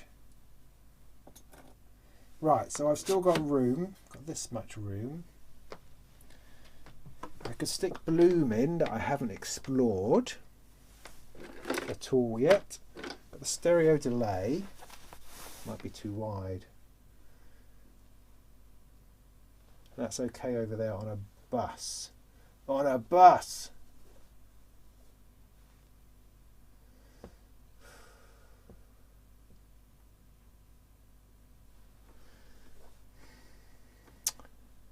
I need a reverb.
Okay, choices then. Choices. Here we are. Here's some choices. I could put in the Qubit Bloom. I could put in the Erica stereo delay.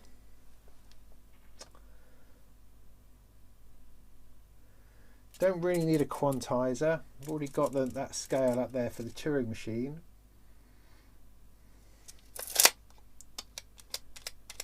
I can stick in Bloom, stereo delay. I can stick in data bender.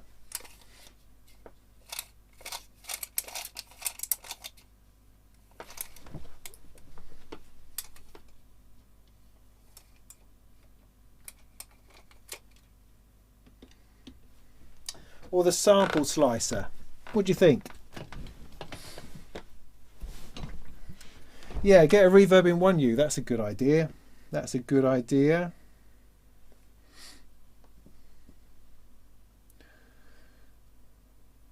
Sample slicer could be fun, but it kind of needs the external instrument interface to go with it. Bloom might be nice with Decca Stream. Yeah, I've been completely baffled by Bloom. I haven't managed to understand it at all. It's like, what on earth is that about? There is that.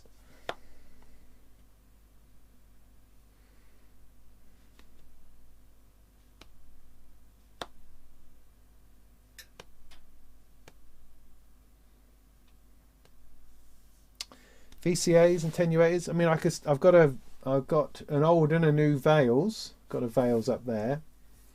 Could put Veils in here, but then what is that for exactly? Because this is mostly sequencing, obviously. Got some modulation. That does benefit from attenuation.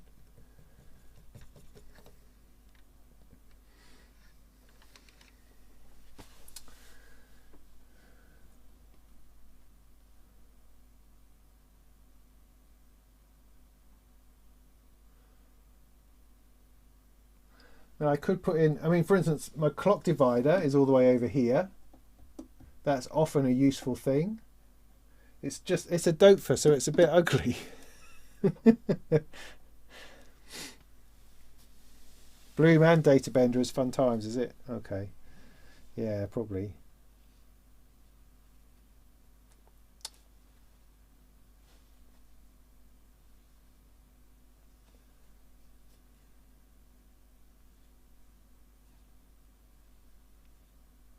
Clock divider. Disting. Ken!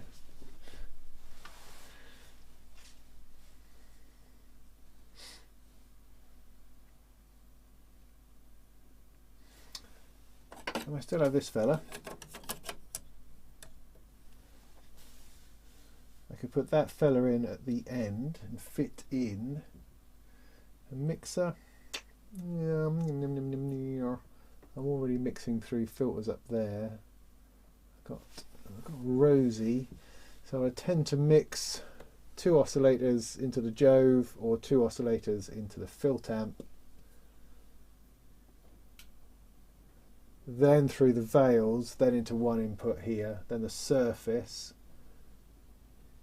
I could do with a mixer.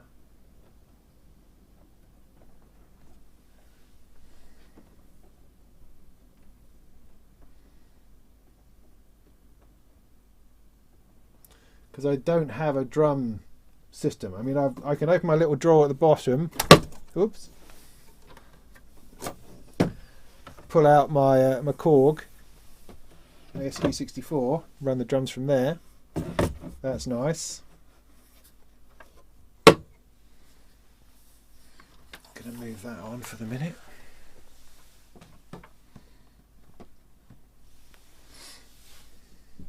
If I'm going to put an LL8 here, it'll be over here. Be over here out of the way, not next to the voice. I think perhaps I should do that. I should go with that, and that's going to encourage me to build that thing. So I think that could be nice. If I sit it here, it'll run nice with Queen of Pentacles. They would play nicely together.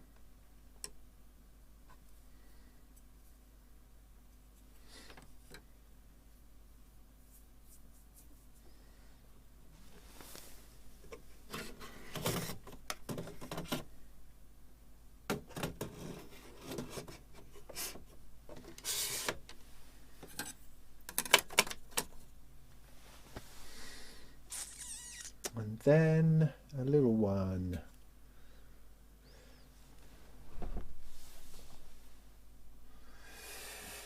The disting.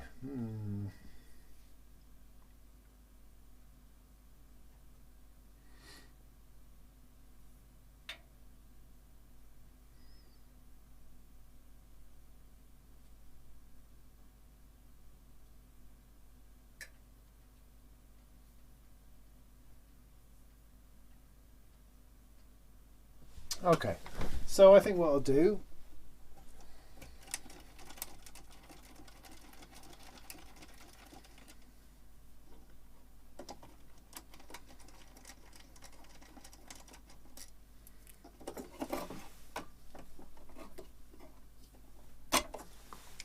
is I will stick in Abstract Data Mixer, because this is a really versatile little mixer. It will do audio as well as doing control voltage, so I could use it as an attenuator potentially for outputs from here. I can use it to mix together various sources before going to the row Z and out. Very useful actually. And that could fit there. It's going to fit flipping perfectly. I think that's the answer then. Right, let's get it in. Let's turn it on.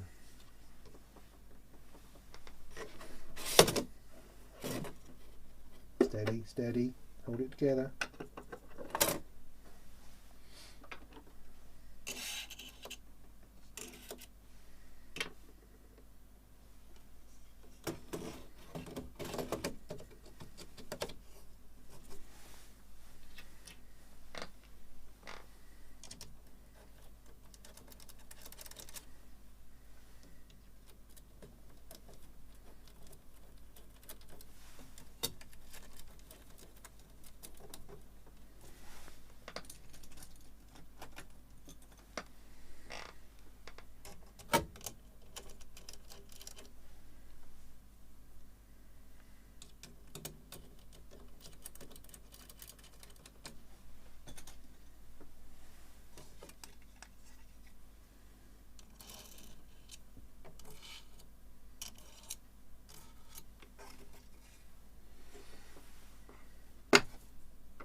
Oh, hang on. Oh, darn it. I haven't plugged the thing in, have I? Oh, that was all going really well. That was all just slivered up nicely. Can I squeeze that in? See, this is the sort of thing I was doing when I electrocuted myself. No, it wasn't. It was just an accidental brush of a finger. Very frustrating. Got away with it. Got away with it. Got away with it. Nice. That's kind of my motto, really.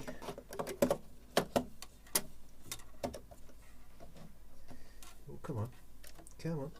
There we go.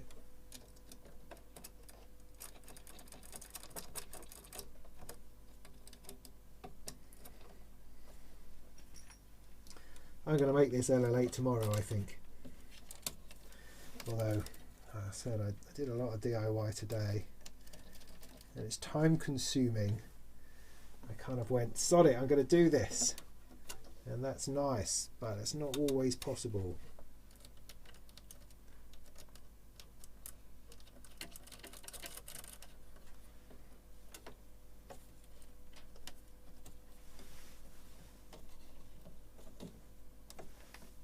That is still sticking out the wrong way. I think that's a wonky nearly.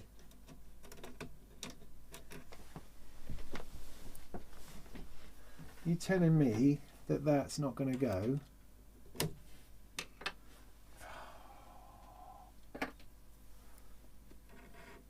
Oh, it's not, is it? Right, okay. In that case, I need to...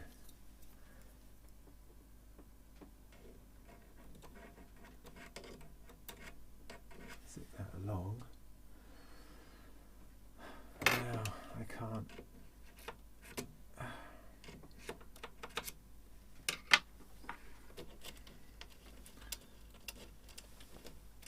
Everything you said about sliding nuts is true. I hate it.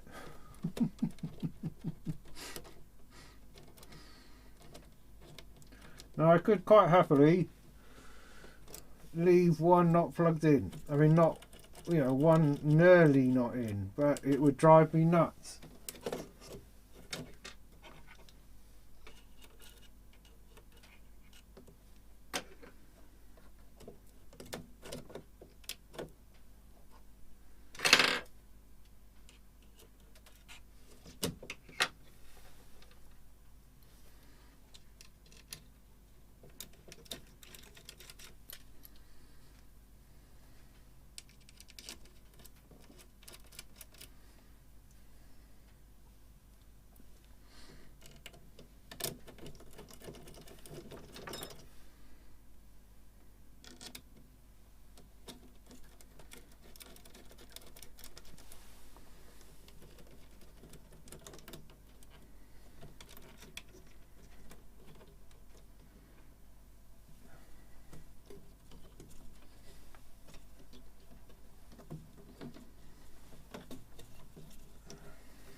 That's a good looking rack. Yeah, it is. Yeah, it is. Cool, look at that. What time is it? 10 past 10. Oof. Well, worth a drink, I think.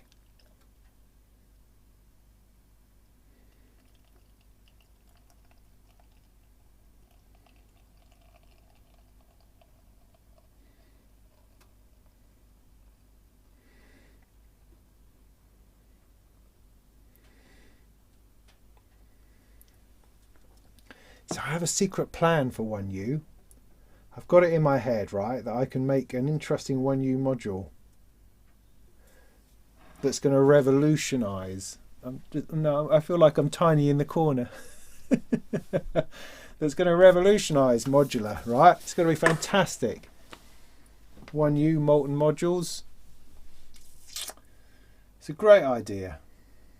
I will share it with you once I actually have something to show.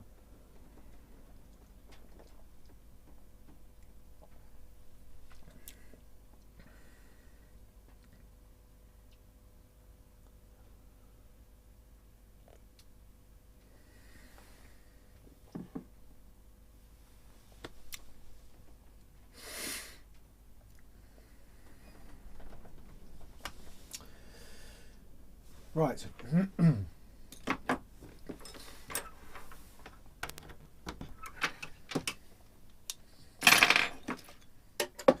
I'm not going to turn that on over there because that's a mess.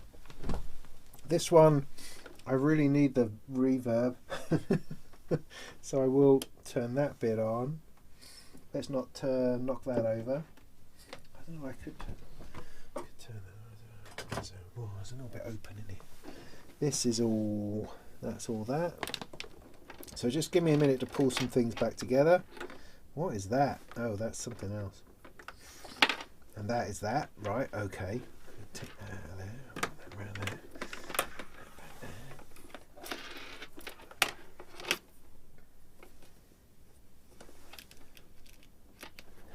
Let me see if I can get a bit of sound out of something.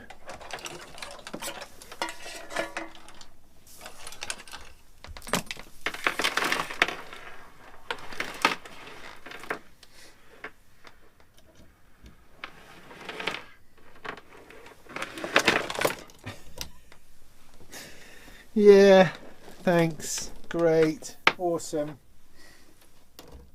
Do you know he's replaced the Jove module, the Jove filter? Can you believe that? Let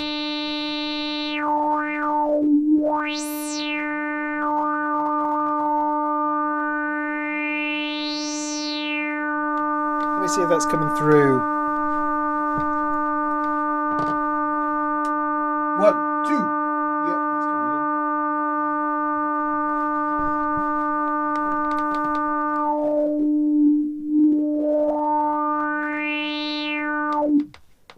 Okay, so that's good. It's going to need to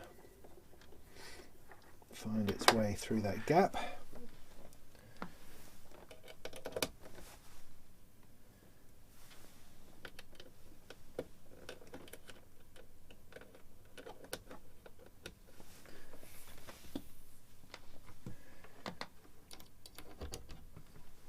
Now you're going to wince every time this top one wobbles, aren't you? Sorry about that. Nothing I can do about it for the moment. It's fine, I promise.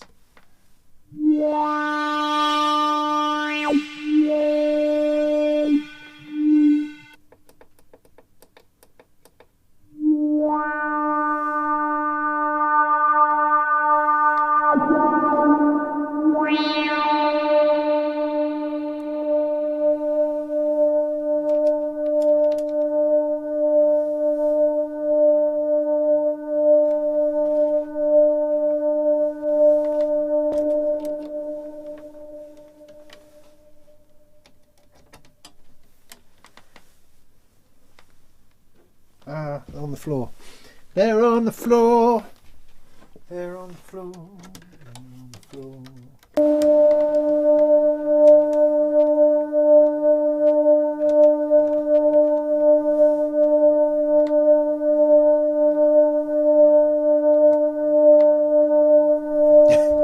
They're still on the floor. Still on the floor. I just want some sensible lengths. I'm not finding it at the moment. It's a bit too long.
Is that too loud?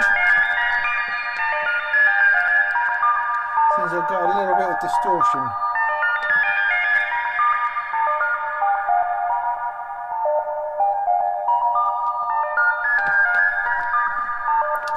Right.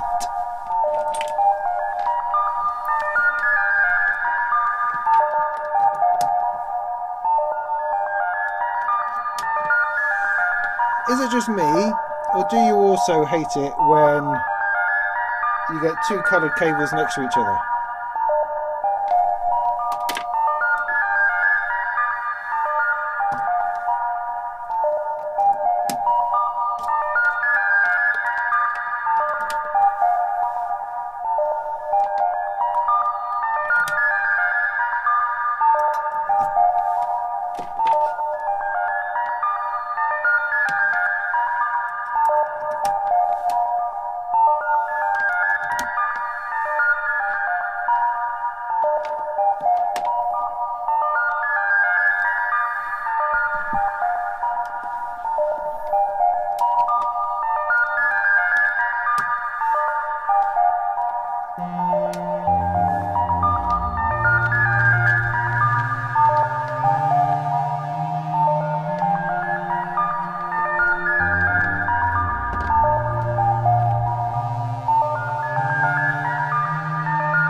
divider. That's what I'm thinking now, of course, because I don't want to clock magneto to this, the clock of this. It's too much.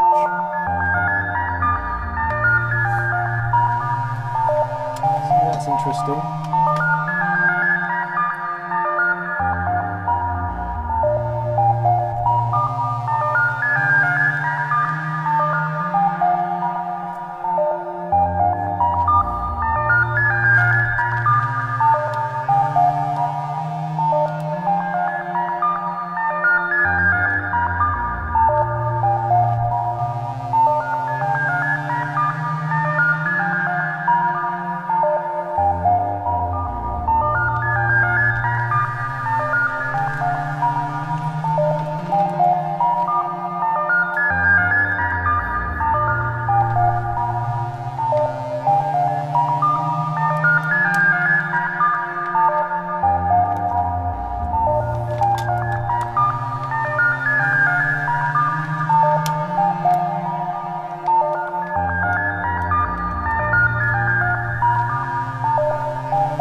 go. I probably...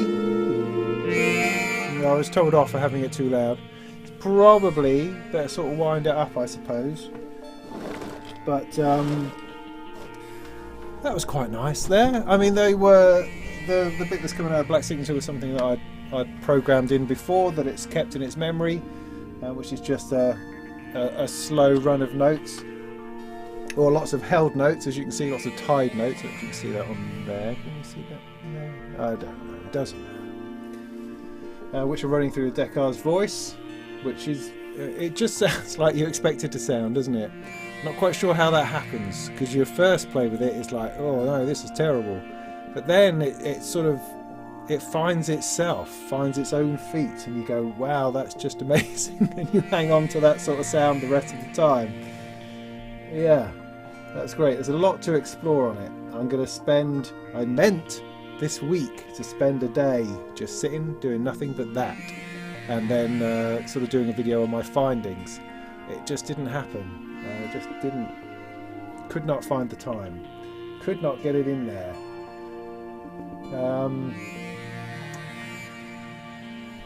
Anyway, then I've got the Honor oscillator up here, which, as they say, just always sounds great. That's going through the Jove.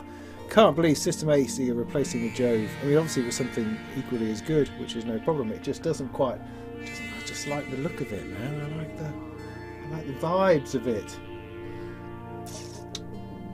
Anyway, and then I've got my Sonic going to the Surface, and the M185 going to the Honor oscillator. Load of reverb. The Magneto doing something, I have no idea what, but it's going on in there somewhere, doing something to something, doing something to the Deckard's voice. I've got one head turned on, that's all I know at the minute. Some repeats, and I tapped it relatively slow.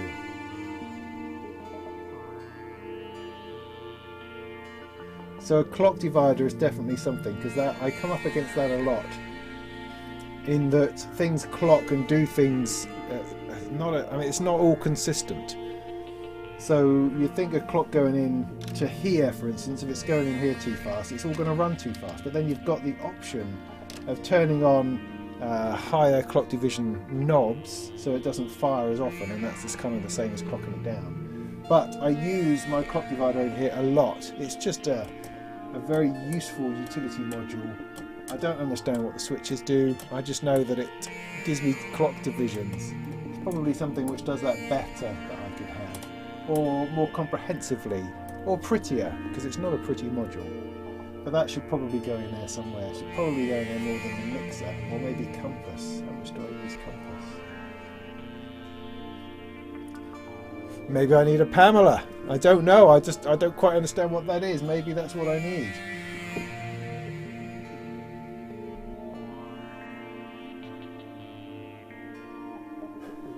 That's really nice. So yeah, there we go. So that's worked. So I really like the fact I've been able to use all of the modules almost. I haven't wired the maestro in yet. You know, it works.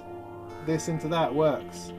All I've got over here, I'm using the Pico DSP from Erica Synths just on the side. I don't have room to squeeze in. Although I do have this Wavephonics high pass filter up here, which I haven't looked at yet. I've plugged that in order to make myself do so. I'm not traditionally a big fan of high pass filters because I like low pass filters. So that's going to be interesting. Super, I've now got lots of holes in here to resurrect some other modules for, which is great, as well as my sort of test rig. The thing that I'm working on a review at this time will go into here. So that, at the moment, I am looking at. What am I looking at the moment? The two Logic modules I just built from Frequency Central. Got to look at those. I'll stick those in here. The mod amp, the Behringer 2500 mod amp, because I want to work out what the heck that is. Put that in here.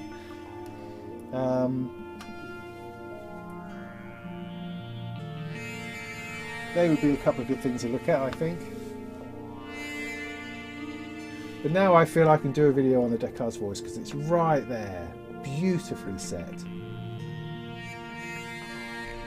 That's going to be awesome. Very pleased with that. I'm very pleased with the whole thing. It just looks brilliant. Looks totally brilliant. I love this. Look, if you didn't see that, pops down. Put a little sequencer in there. Oh, is that fantastic? I am such a lucky boy to be working in this industry, doing these things, having a business which is kind of working with this industry, getting this stuff, giving me the opportunity just to explore these things. I can't believe how fortunate I am. I'm sorry if it annoys people. It must do. It must be frustrating if you're trying to build your first rack and you see people like me go, oh yeah, just slap this here, just slap that here. Oh, I just got another case, just got another 200U, something or other. I appreciate it, really do. But it's difficult. There's no way I could have done this if I wasn't, you know, trying to make it into something that I do as a job. You know what I mean?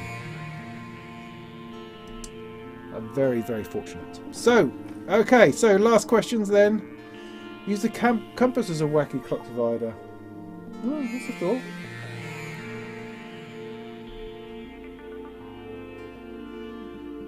That's a thought. A couple of distings.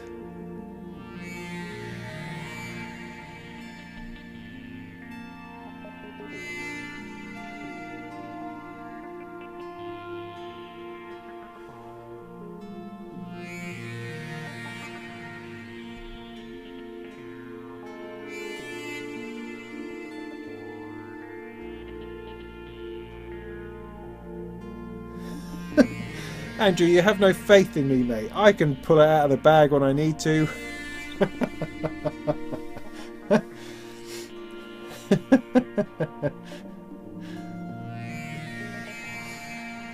That's funny. That's funny.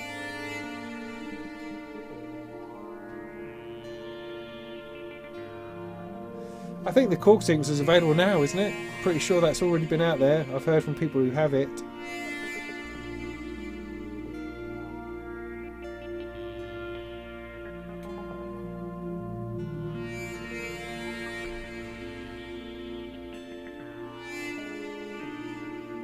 Probably put a tin on its side. Yeah, that would fit in.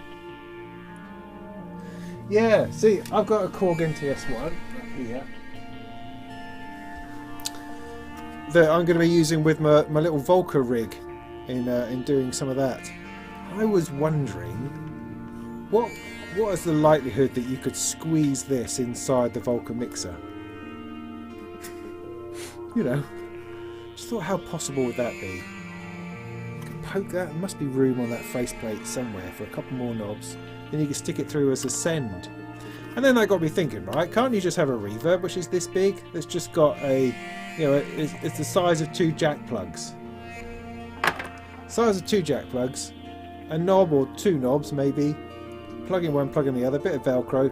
Put it onto the side of anything, and you could have a little effects box this big, like a matchbox, stuck onto the side of things. Yeah, I don't want a pedal. Don't be dragging around a pedal and then a power supply for that.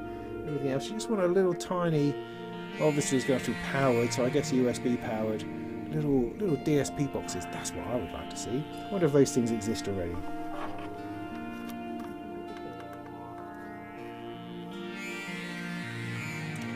It's just another thing, isn't it? Right, well, anyway, so that's enough, I think. Thank you for sticking with it and staying with me and talking.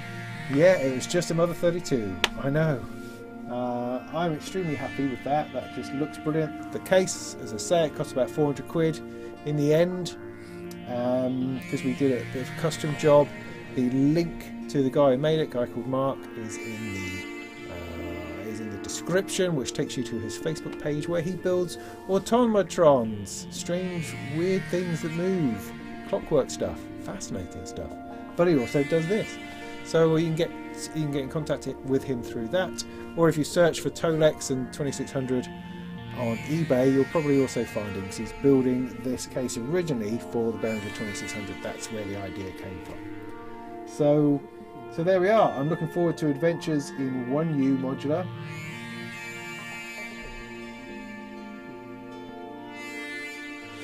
That should be very exciting.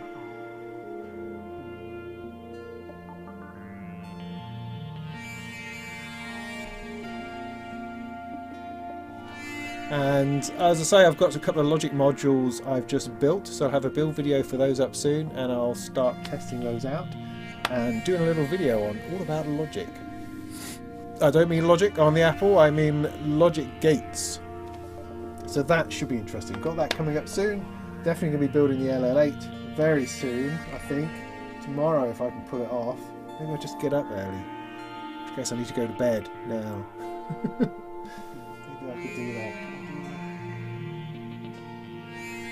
Yeah, anyway, that's it. So thanks for hanging out. That's been great. I really appreciate it. I hope you've had an interesting time chatting to people.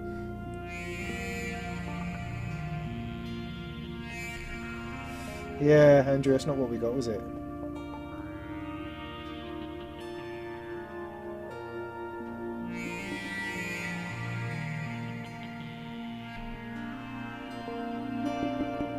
So I'm just going to turn this on for a few more minutes, and I'll see you later.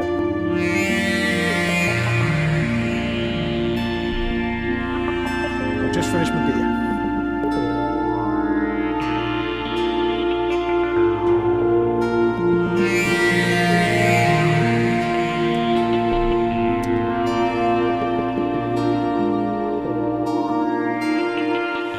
The RYK took a few hours. I've got a build video, go and check it out. That'll let you know how long it took, I think. It's quite a chunky build. Enjoyable though. And I definitely, as always, I find all of the problems in the build document. So there's a few of those. Go and check those out. But also the latest kits have corrected a couple of things after my video. So most of the problems that I hit with the RYK have more or less been resolved, sorted out, smoothed out on the latest versions of the kit. Alright?